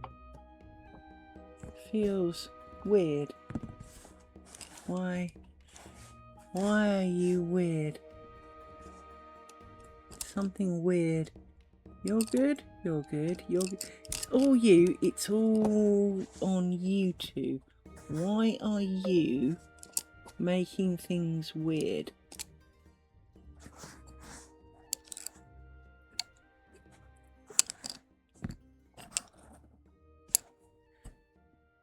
Because I went too far. There we go. That's why it was weird. Right. Here we go. Now we put the tear. Now everything adds up. That's better.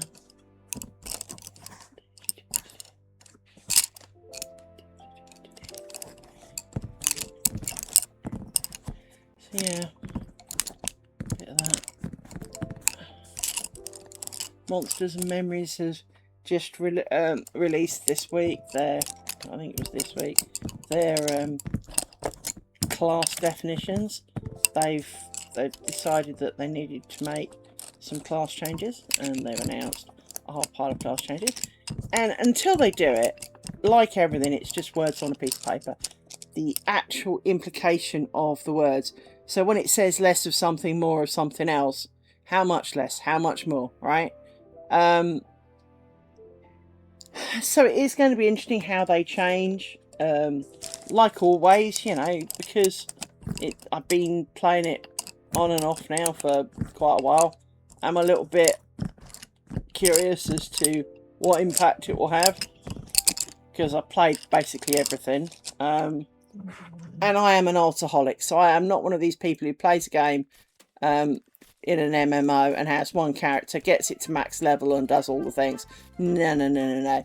I specialise in starting characters, getting them round about midway, getting bored and starting again. So, I say getting bored, that's not quite true.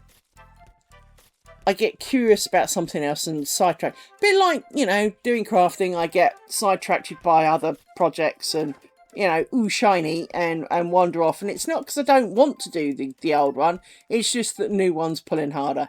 And I do pretty much the same with characters. I make a character, I start a character, and I'm like, oh, this is really cool. And then kind of like a bunch of levels later, usually it's more of an amount of time, but a bunch of levels later, my brain's kind of going, oh, but that character can do this. I wonder how that works with this. And, you know, whether that would be cool. And, you know, what that would be like. And my cross stitch going for a move there. And so I do tend to have this horrible habit of constantly having characters. And eventually they do get max level. Do not get me wrong. They will eventually manage it. But I am not a speedrunner, and I am not, you know, I'm not going to be saying, you know, like a week after launch, hey, I've got, you know, a max level character. It could take me years, but I don't mind, because there's still many hours of enjoyable content in it. And so you know, I don't mind redoing the same areas. I don't mind maybe even redoing some of the quests, because now I know where some of the shit is. It is a weird life, but I like it that way. That brings me joy. But obviously, if they're going to change a bunch of stuff, like everything, you know, your current favourite character or whatever might change, and it might change in a way that you don't enjoy as much. Well, that's all right. There's like 15 other classes to play, so, you know, just because one's kind of not how you envisioned yourself or what it was when you started, well, it's not really that big a deal. But they are revamping all of their classes, so there is work being done to all of them. And some of it is taking away their solo ability. And of course, I only really solo, so I do have concerns. But the game was not designed for people like me. So I don't expect to have an easy life. And in fact, quite recently, I was talking to someone who was being a bit of a div, actually. Because as we all know, in a lot of these games, when you are in a multiplayer game, you're either PvP, which I don't do, or player versus environment. And if you player versus environment, if someone's whacking on something, generally you leave it the heck alone, because, well, it's theirs, right? And I was hitting a rat, and this guy came and whacked on it, and it was like, excuse you? Oh, I thought you were struggling with it. No, I'm like twice the number of levels over you, so just because you... Oh, I struggled with it. Yeah, because you're like level 2, and it's a level 7 animal. I mean, I'm surprised it didn't just whack you and kill you straight up. And so, oh, I thought it's been helpful. Well, no, not really. You're just kind of getting on my nerves, so can you not? But he thought that the game was too hard, and it's like, I can get characters solo towards the middle game by myself, you know, with crappy gear in a reasonable time. I'm sorry, but that means that this game is too easy, you know? That doesn't look right. Definitely doesn't look right. Why don't you look right? That is because it's not. That is because Liz is a div. This pin lives here. And this pin goes in here, like that. And now we need to do this, which will look right, because it's now pulling from the right places. See, that looks better. So yeah, it'll be interesting to see how it turns out. I doubt that they will kill my love for the game, that's for sure. They may make me like less some of the classes. I'll probably still play them all though. It's like everything, it will just be different.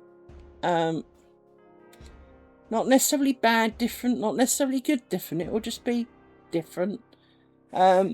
Some of it does feel a little breaking away from the stereotypical paths of the character names, but it is their game. They can do what they like with it. As I've repeatedly said, they do not ask us for money. So if they want to completely vamp it and change it to something, we don't really have a say in it. They don't owe us anything. They don't even owe us a game, The fact that they're making one is great and we love it, but they don't owe us anything. And I do wish that some of the people who support them, well, not support them, but I do wish that some people play in the game, because I think those who support them. But I do think that some of the people who just play the game are a little bit entitled. Oh, you're wrecking my thing. Yeah, well, you haven't paid for it. So it's a bit like I used to write some freeware. Hang on, 1, 2, 3, 4, 5, 6, 7. I used to write some freeware, and it was a fairly popular bit of freeware amongst a certain genre. And the number of emails I got about how my program was a rip-off. Well, first of all, there were no ads in it. 0 ads. It was free. It only did what it said on the tin. There was no secret squirrel, I'm scraping data. There was literally, it did what it said on the tin, and nothing more, nothing less. Oh, it's moved! Yay! Claim some couch. That means I want to turn this though. That's the only noise. But I think it's out back, Rory. I think you're being daft. But the number of mails I got, this is a rip-off. How can it be a rip-off? At what point, if it does what it said on the tin, which it did, I mean, there were a couple of bugs, but they got fixed. And, that if once found, they got fixed fairly quickly. So, if it's free, does what it says on the tin, how exactly is that a rip-off? And I get people, oh, well, it says, I mailed this and you didn't respond. Well, yeah, because that's not my mail address. Well, that's what it says in it. No, it's not. Either you've got a rip-off version somewhere and someone's claiming to make, someone else is claiming to make it and hasn't, and they've done something that looks the same and it's not this. Or, you're lying. One or the other, take your pick. But that is not, if it says that there, that is not the program I wrote, my friend. So I can assure, because I had my email address in it, so people could write to me and, say if they had problems. So I'm sorry, but then if you followed the instructions, if you clicked on the thing, it would have brought up the thing. So anyway, I would get a handful almost every day. This is a rip-off. This is shit. Well, if it's shit, don't use it. It's free, It's not like I've charged you £1,000 for it. So I don't know. I do defend, if it's free and it does what it says on the tin, you are not being ripped off in any shape or form. You may not like it, then stop using it. It's not like you spent a vast fortune and feel compelled to use it anyway. It's not like you went out and bought Visual Studio Enterprise, decided you hated it, but you just spent like £2,000 on it. No, not at all. Amy, thank you very much. So you know, it is weird how people can feel very entitled to a piece of software, and how dare use and all the rest of it, when they haven't actually paid any money for it.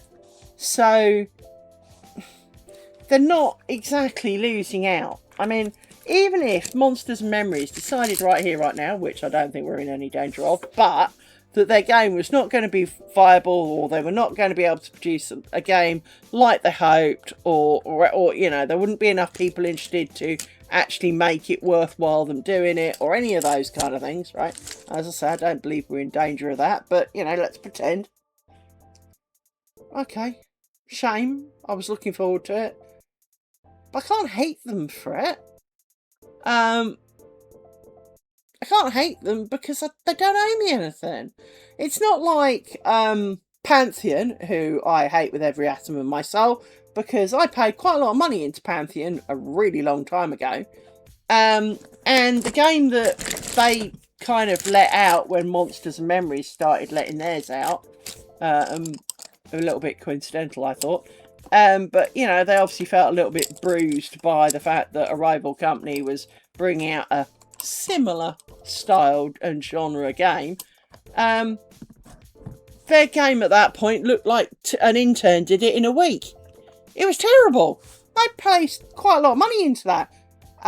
Because when I did it, the game that the devs were streaming was far more polished and designed. But what happened is that, you know, let's say Pantheon behind the scenes version 1, which they were streaming at the time that I bought into it. The guy running it died. Rather unexpectedly. He was not very old. But also, they then kind of went, oh, you know, almost like the team went, thank crap he's gone, we don't have to do it his way, we'll now do it another way. So they pretty much ditched everything they had done and shown everybody and what I'd bought into, and did a new one and kept it very much behind closed doors. It all went very, very quiet for a really long time. And then if you'd paid, I think it was about £2,500, they'd let you in. I did not pay that much, not too surprisingly, but I did not pay that much. But I had paid enough that I should have been distinctly in the early access, and it was not happening yet until about December over a year ago, so December 2024. And as I say, when I got in, I could have almost made that in Unity in a week if I took a week off. It was very disappointing. I do say almost.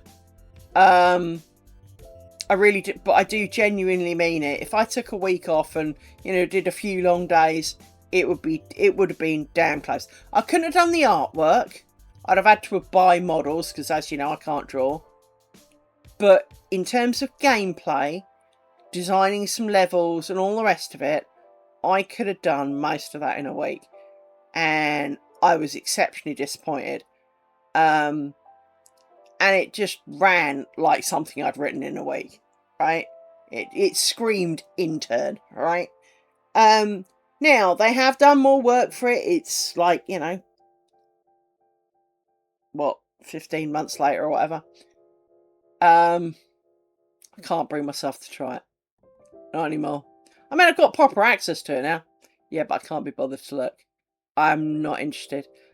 You know, because by the time we got to look, December 2024, they'd also had to, quote, unfortunately announce that the art style they'd been using was not sustainable, so they were having to redo all the artwork. Now, normally, I'm not saying that artwork falls from the sky, because I know plenty of people, you know, from Monsters and Memories who do artwork on screen, and I know it is not a quick process. I know it's a detailed, very refined art form, and so I'm under no illusion. But if, quote, all they were changing was the art style to it, there should have been a lot more game to it then, shouldn't there? They'd started again. they had done a third restart. And so, as I say, it looked like something the intern had put together. And I can't get over that. It screamed that, and I can't get over it. And at the same time, Monsters and Memories, who were a team of like 5 people who'd never asked for money, had produced something far more playable. Far more, if that had been, if I'd played that first time I played it, if that had been, early access release date, I'd have agreed to that.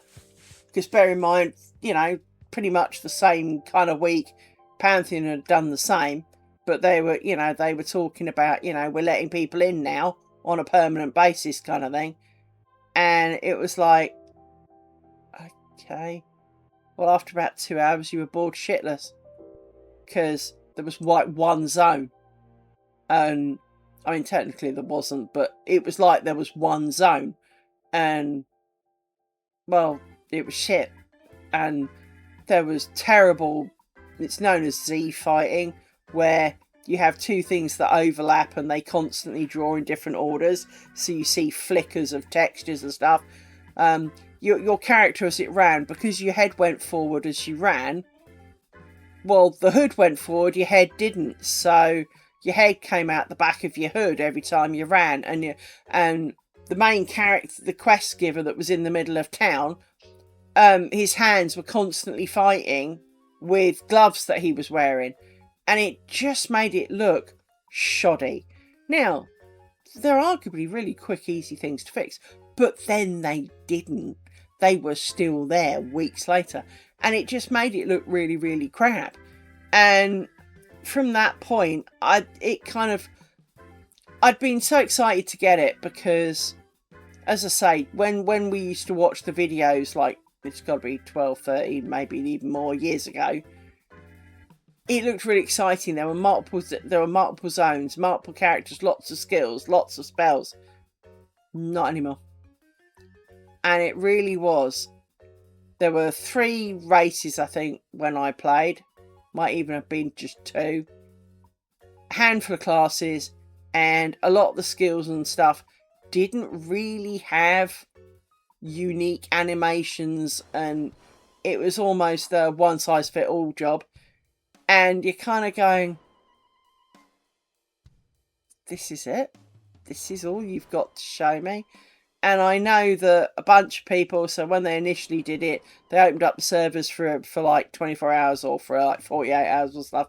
And I'd run into people and they all said the same. It was terrible. It just felt terrible. And then the next time it would open, we'd all meet up again and it'd be like, hasn't really changed. And instead of, because like the first time it was, I stayed up like the full 24 hours almost, and I gave it its fair due. No. Next time round, I gave up after about 4, and it got progressively shorter and shorter to the point that I haven't logged into it for probably a year now because I'm just not interested. I hope with all my heart that does not happen to Monsters and Memories, that the changes that they feel desperately need to do not do that to them. I don't think it will, because the race, they've added loads of hairstyles and beards and things and, customization to the characters. They've done a lot of work on the starting screens, so you know exactly what you're picking and why you pick it, whereas previously a lot of the stats weren't explained, so if you didn't really know, you didn't know. So there's lots of that. It is distinctly, it has grown a lot. And although they were going to go into early access 1st of June, they have now pushed that back to October to give us a better quality output in October. And personally, I'm cool with that. I don't mind playing ropey when I can see that it is doing good. Because Monsters and Memories, I'm not going to say there haven't been bugs. There absolutely have. Some of them hysterical, some of them some of them a little bit scary, some of them have eaten your children, right? Not so much for the eating of your children, but it has rendered things, unplayable for a while. We've had some really bad lag, but they've fixed all of that. And because you see the improvements, because you still see where you were at with it. You had a lot to look forward to. So I am really still looking forward to it. I do appreciate that, you know, by making a load of changes and then asking for an extension till October, it does sound alarming. But again, they didn't take your money. You know, lots of people like me sunk a lot of money into Pantheon and they blew it on shit. These guys are not taking your money. So they don't owe us even a game to play, let alone the fact that there's quite, I think they've got, bear in mind it is still in a closed beta state. I think they've got like an average 1,500 kind of players as a cap each. I can't remember if that's a max concurrency or a total for the day, but considering it's in closed beta, that's plenty. I mean, if I had, I mean, no offense, if you were 1,500 people, I'd be dying of embarrassment. That's still plenty for a game that is not live, right? And a lot of people won't play a game till it's live because they don't want to burn out on it. And I absolutely do understand that, because I do definitely think that that's true, especially when you have a longer pre-release playable time. There is distinctly that by the time it gets to release, you're done. You've been and done everything. You know, you've maxed out every class, you've got every spell, you've got decent gear. What is there to play? I've already played it.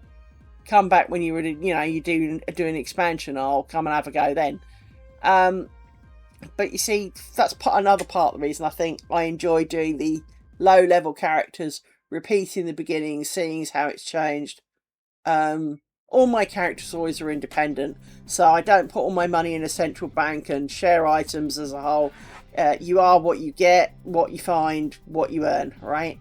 So some of my characters are richer, some of them are really, really poor. Some of them are still wearing pretty much just a pair of boxers, you know, and waving a branch from a tree. It's, you know, they're just not geared at all.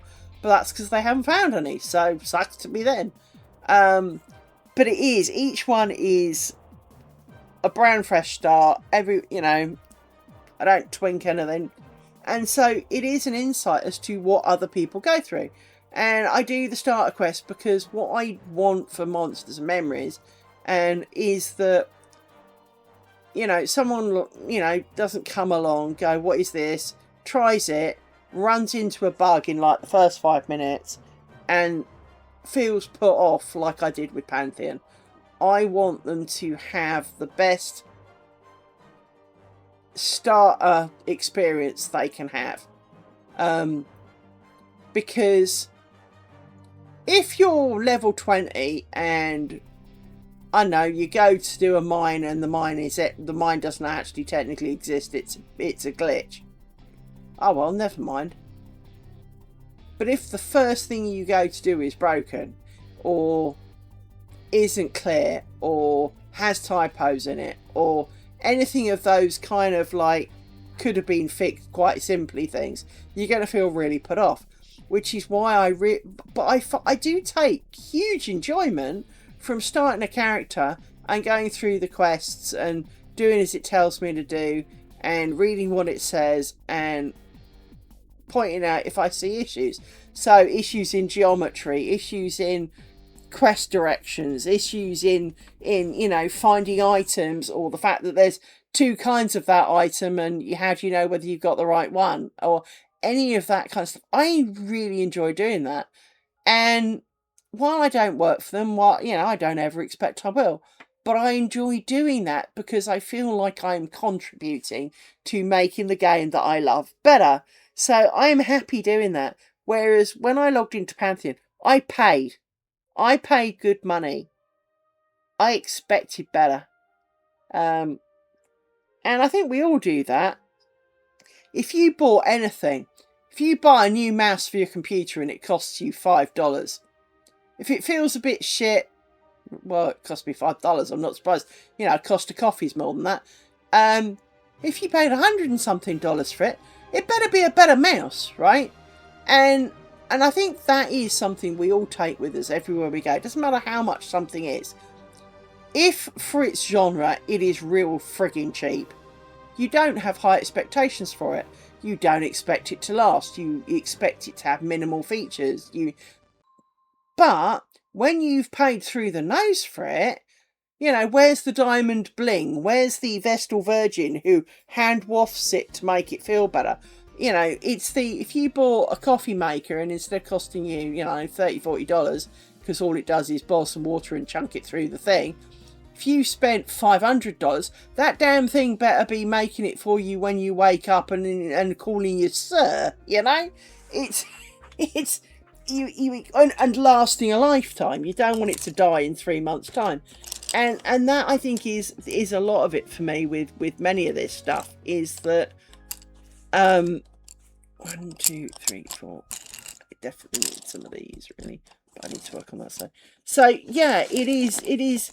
You know, I mean, Monsters and Memories to me is a much better game than, say, Pantheon, but at the same time, it owes me less as well. So whether some of that is it feels better because it owes me less, I can't promise you that's not got some element of truth to it. But I don't think it is. It just is, to me, a much more ready, polished, happy, playable state. I mean, the fact is that in Pantheon, for example, you know, there are only skills for the first handful of levels when I started playing. Monsters and Memories had everything that you could get all the way up to 60 without even leaving that particular zone. And again, while that's not ideal because, you know, it gets a bit crowded, the truth of it is you could if you wanted. Now, no one said it was an easy and quick path, but you could if you wanted. And so some of the classes didn't really have new skills after a level. I think monks didn't really get more skills once you kind of got into double digits. But if you don't need them, don't need them. I mean, if your skills grow with you, and unlike spells where, you know, you suddenly need a spell that's... See, this doesn't look right, because this comes from all the way over here.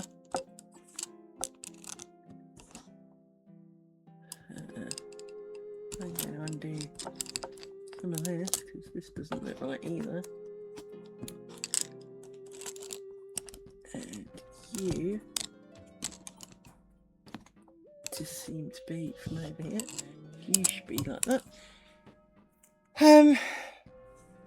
It is very much a, you know, I mean, Crimson Desert was fairly expensive, but I put many hours into it. I dread to think how many hours. Hang on. Where's Steam gone? There it is. Allegedly, I have put 121 hours into Crimson Desert so far. Well, if I put in 121 hours, well, then I can hardly be mad. This doesn't feel quite right either. I think there's some... It's stuck. There we go. You need to come over here. And you'd be crossed. I think there's another one. Is it that one? Yep. You need to come over here. So, I think that is why some of this has got a little bit wonky. I think you to repair and you to repair. So yeah, I think, you know, when you've got a game that's you've paid a lot of money for, such as Diablo 4 that came out with a new expansion. I know that I bought into Diablo 4 the first time. I paid full whack because I paid for the slightly early access with, you know, bells and whistles, but it was like £120. And the initial game, I mean, it was alright. I mean, I wasn't bowled over at its gloriousness, but at the same time, it was alright. They then did like a season of something, and it was a bit weird, and then another season of something, and it, well, frankly felt like the same shit, but it was a bit like the Cupcake of Doom the next time was the Tartlet of Terror, you know, and it's like, well, it's just not really any different. You know, you've called it something else and it's got a slightly different graphic, but realistically it's the same stuff, just marginally dressed up differently. They then brought out Vessel of Hatred or whatever it was called, and brought out a new class which played, and I completed it all in like 3 hours, and I am not a good gamer.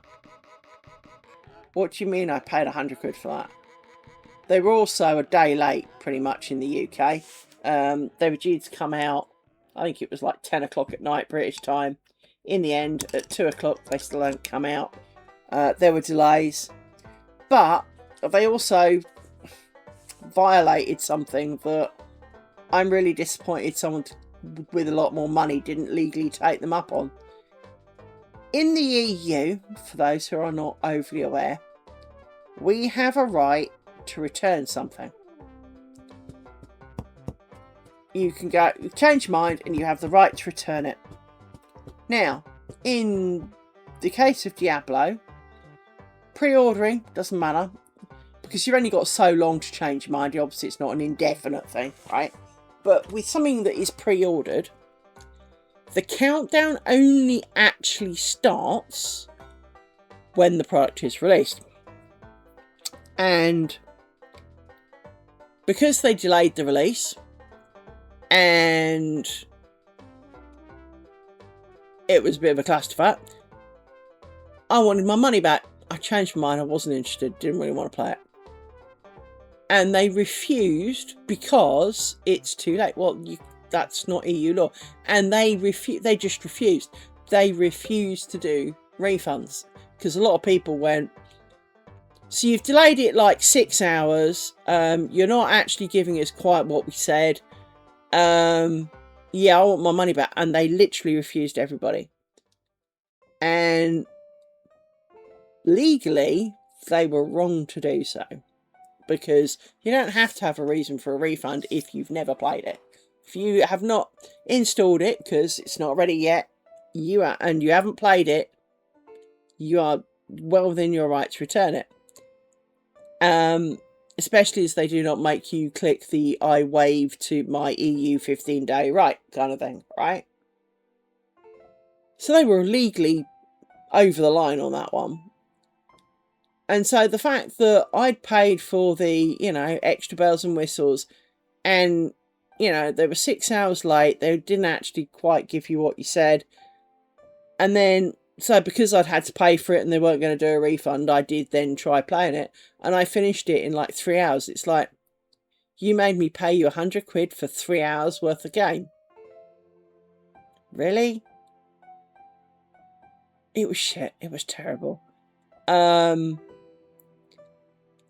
So I haven't played since then. You had a chance to blow me away with your 100 quid expansion. So the fact that they've just done a new one, apparently it is better now, but it's too late. I don't care. I don't care if you've improved it now. I haven't played for like 18 months because it was shit. And because you went against the rights that I was entitled to, and they were kind of rude about it. And it's kind of like, I do appreciate that maybe that was the company's stance, but you can't tell someone take away a legal right. Just because you've decided, your boss has decided, doesn't make it legally doable. And so, yeah, I was done. I was done with it. I never wanted to play another Blizzard thing again. I don't even think I've got Battle.net installed anymore. Because I don't want to play anything to do with Blizzard. I'm done with it. I'm just not interested. I mean, I watched my favourite streamer play this week. And he's been having a bit of a blast with it. And I can see, but oddly enough, despite playing Crimson Desert and quite enjoying it and, all the rest of it, I'm not really an ARPG person. And I don't entirely know why not. because to a large extent, a lot of action role-play games are designed to be single player in a multiplayer world, but they are effectively single player. So you would think that would be right up my street, but somehow walking in and clearing entire screenfuls of stuff doesn't feel rewarding enough to me. Picking the buggers off by one and, you know, near-death experiences really matter to me. And I can't overly explain it. The whole MMO, you know, having people wandering around and not, you know, as there's a guy called Super Bits and Bobs, and he's also British, and he rather accurately said when Diablo 4 first came out is that it is really breaking immersion when you start the game and it kind of goes, "Hey adventurer, only you can save the world." And initially you as a lone dude walk around an area and you find some shit and kill some people and rescue this and do a bit of that. You get to town, and of course it's in Diablo, only in Diablo do you really see people in towns. Once you're in somewhere else, you can, depending on what you're doing, but if you're in a dungeon, it's just yours. It's instanced. And a lot of the time, you're in a dungeon. So, to a large extent, most of the game is almost single player. You just get to sell your shit to other people and see them in town. But when you're in town and seeing 50,000 other the only adventurers to save the world, kind of story breaking, isn't it? Because you're not then the only dude who could save the world, because, well, there's 50,000 other dudes saving the world. Why have I got to do it? And it is quite breaking for that to be the case. Whereas when you're in an MMO, there is no, "Hey adventurer, you're the only one who can do this." Now, you may be on a quest that says, "Hey adventurer, we need you to save the village by collecting the sacred rock of God bringing from Mount Weirdo," or whatever it is. And yeah, sure, 100,000 other people might also be collecting the same rock. Let's truly be fair. But it doesn't have that same breaking and jarring feeling, because everywhere you go, there are other people doing their lives. Just like, you know, just because you've got to go to work, you know, in the morning, and on the way to work you pass, you know, 20 billion other people going to work, it doesn't really detract from your own going to work. You're going to do your job, a job that only you do.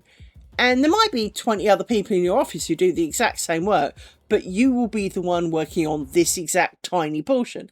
And, you know, even if you're all working on the exact same part of the exact same quest, it becomes a bit of the war spirit thing in that, well, then you team up and do it together and have an easier time of it.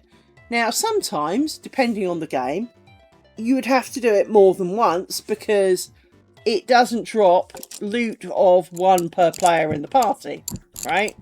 Because MMOs generally don't do that, whereas action role-play games do. If you need, I don't know, blood drops for your quest, well, everyone who's doing that quest in the team gets blood drops in an action role-play game. In terms of MMOs, this mob may drop a blood drop, and one dude gets it. So you may end up doing the same thing more than once, so that all of the people who need one get one. But somehow it doesn't feel as bad because you're working as a team. You feel not quite like a family, because that's a really overused phrase these days, but it is a little bit like, you know, going to work. Your work bestie is, you know, you and your work bestie have both got to do, I don't know, reports on something. So you help your work bestie with his, he'll help you with yours, right? It's that kind of mentality in an MMO, whereas in an ARPG, there just happen to be other people doing the same thing. You can group together, but it almost doesn't make sense to, because you don't really gain anything by doing it. And that to me has always felt a little bit weird, that, you know, you have action role-play games and, you know, they're all multiplayer, and it's almost like, why is this a multiplayer game? I mean, if you look at Path of Exile in my mind does do this quite well, but again, you're kind of like the only adventurer to save the world, but the moment you step out of town, unless you have grouped with them, you will never see another living soul until you're back in town. You don't run around a zone that you're trying to kill things in and bump into someone else. No, because it's your zone, your instance of that zone. They are not in it. They are the only ones that are shared are the towns, and it's kind of like, oh, why? Why would you almost group then? Because you don't ever need to group. You know, almost why would you? And if you don't need to group, you could almost fake being an online game, in that while there are cosmetic things you can buy, I mean, PoE2 now has a thing where inbuilt into the game there's like a bazaar, for want of a better word, from MMO worlds, where you can go and search for, I know, I want a big fat sword, and then you go, I want that one, and you don't have to message the guy and wait for him to go, yeah, I'm ready, I'll meet you here, kind of thing. You click on it, it takes you to their area, so their little instance of their kind of vendor, for want of a better word, and you go click on it and you go buy it. Well, you could fake that without actually ever showing any other people to anyone else. You could just do the, you know, have effectively the auction house bit, you know, like WoW and EverQuest used to. Well, EverQuest was different, but if you think of how the WoW auction house works, where there's an NPC that sells shit on people's behalf, you know, you've got an interface where you search for what you want and you can click on it. Why bother going to their area? Why with any of that? Just have it go, here, you know, here is your shit, pay me this money. Yeah, okay, done. And so yes, it's online in the sense that the auction house data comes from online, but you're not online in that sense. You don't have to talk, because I find the chat channels and things like that really distracting and I turn them off. So you sit there going, you could do all of that almost with a fake online effort, so that, you know, yes, it is updating the auction from the, you know, a database online, but that is literally it. And to be honest, the gameplay would probably run a hell of a lot better if they actually did that, rather than trying to fit, you know, 20,000 people in a town. Ooh, I need to do that. So yeah, I don't know. I do find myself very prejudiced in those respects about games like that. Just because it is. I'm gonna remember where this is now. Hang on.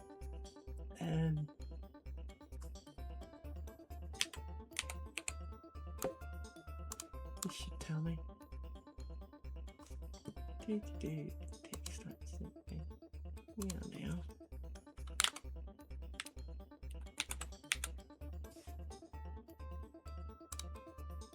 That won't be right.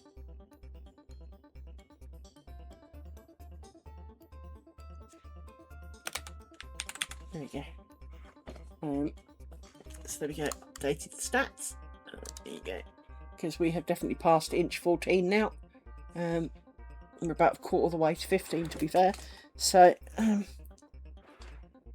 I'm getting really hungry, because I may have mentioned that my stomach rumbled at the beginning of all of this. And it was very much. So I am beginning to be very distracted by my stomach, hence the stopping and talking more, because I'm more distracted. But let's see if we can't do a bit more before we do that, because, you know, the more we do now, less to do later, kind of mentality. And that's distinctly a very true thing. Even if you don't want to do something, the more you do now, the less you have to do a bit later. So, you know, it is worth trying to do as much as you can. And it's, as I say, it's not that I don't want to do this. I do. I really do want to see my curtain. Etsy keeps trying to show me this isn't right. You need to come undone. That pin is not right. I need to undo this bit then. You need to come out. I obviously distracted myself. So let's undo you.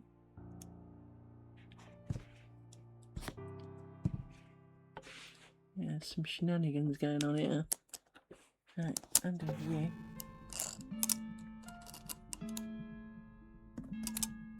So I've got two there.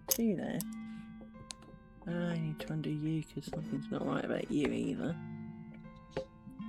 Dink.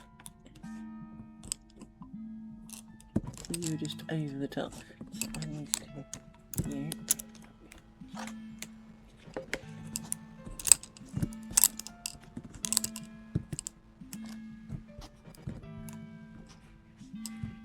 Now I need to do you, I think. Okay. Ooh, I missed one. That's why this is not working out. There's this Fubarded. There's a pinhole here that I have not got, which is what this is supposed to be. But I've not got a pin in it. Let's put you in. Hold you still. There we go. You are here. Like this. Like that. You then.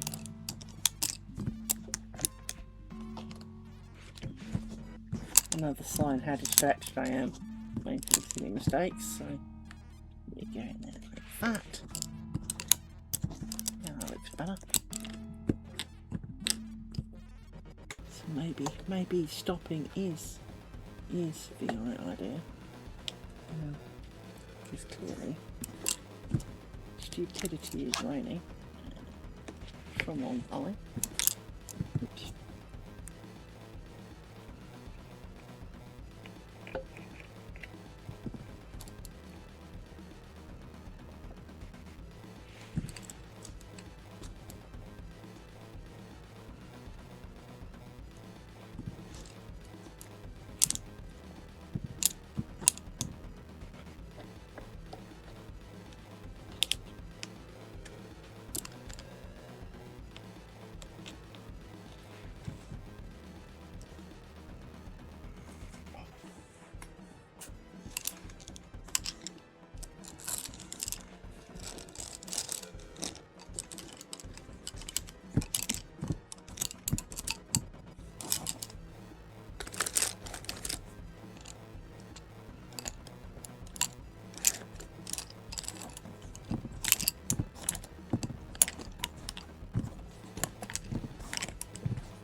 No, don't go down the hole.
I like the gardener safe next door.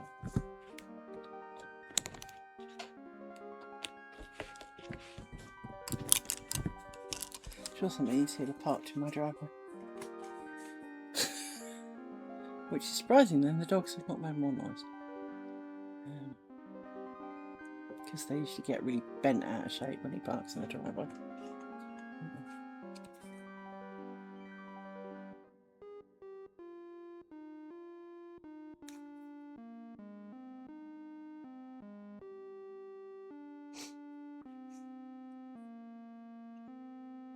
Yay! Well done. Well done.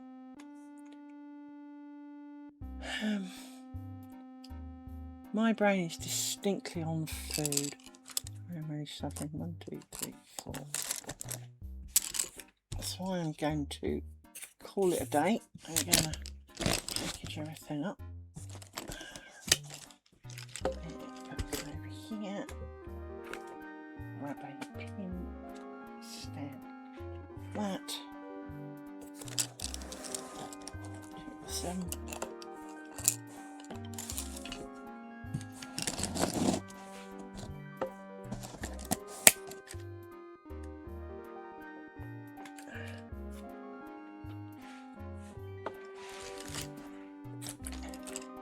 You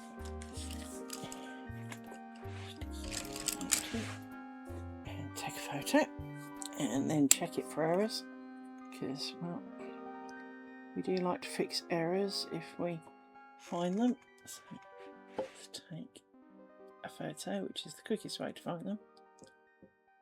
If you're a grafter and you think you've made a mistake, take a photo, because you will stare at it in person and you will not find the mistake. Stare at your photo and it'll jump out at you like someone slapped you with a wet kipper.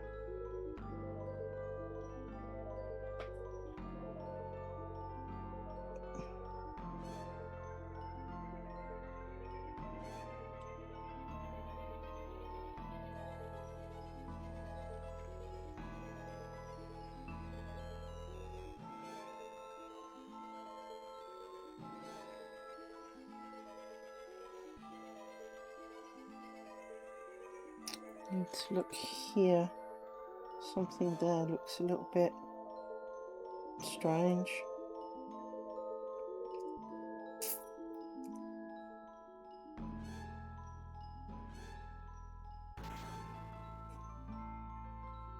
But it's literally a handful of pins. So the problem is getting up close and personal. So I'm not convinced it's wrong. I just think it could be the angle of the photograph, because obviously twisty things and angles are potentially a thing. So let's move you down here like this, spread you out, and I think this is what I saw. That could be totally it. Let me take a zoom in photo on that bit and see what happens, because I bet that fixed it, to be honest. So if I apparently it doesn't like that. Okay, do that then. Are you going to focus on it? Move further away. Oh, it's because it's changed from photo to portrait. Okay, that'll be one.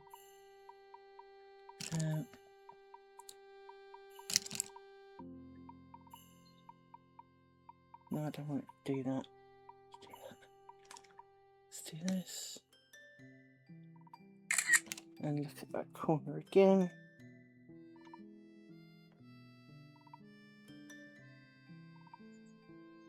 Yeah, it looks fine now. So the only thing is I had a thread over a pin that made it look wonky, which is fine. But now we've undone that. We've rescued the thread. Doesn't look wonky anymore. So there are no obvious at this time blatant mistakes. Doesn't mean there aren't any, because of course it's a day with a Y on it, and I am merely human. But it does make it less likely, so that's a good thing. So I hope you've enjoyed today. I keep meaning to do more, but the weeks seem to be getting away from me.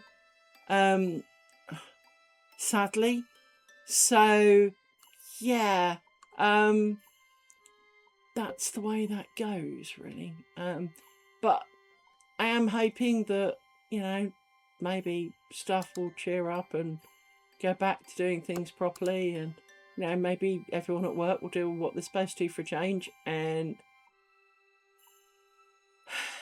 yeah, that would be good. Now, who am I going to give you to today?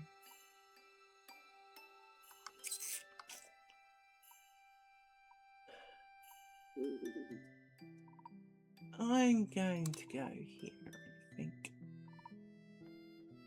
So we're going to go and watch someone crocheting something today.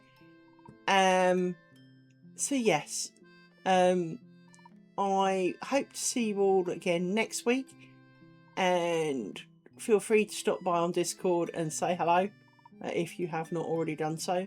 It can be quiet in there because, you know, it can, but everybody is welcome. I shall see you again very, very soon. And we shall go raid Jodie is Crafting.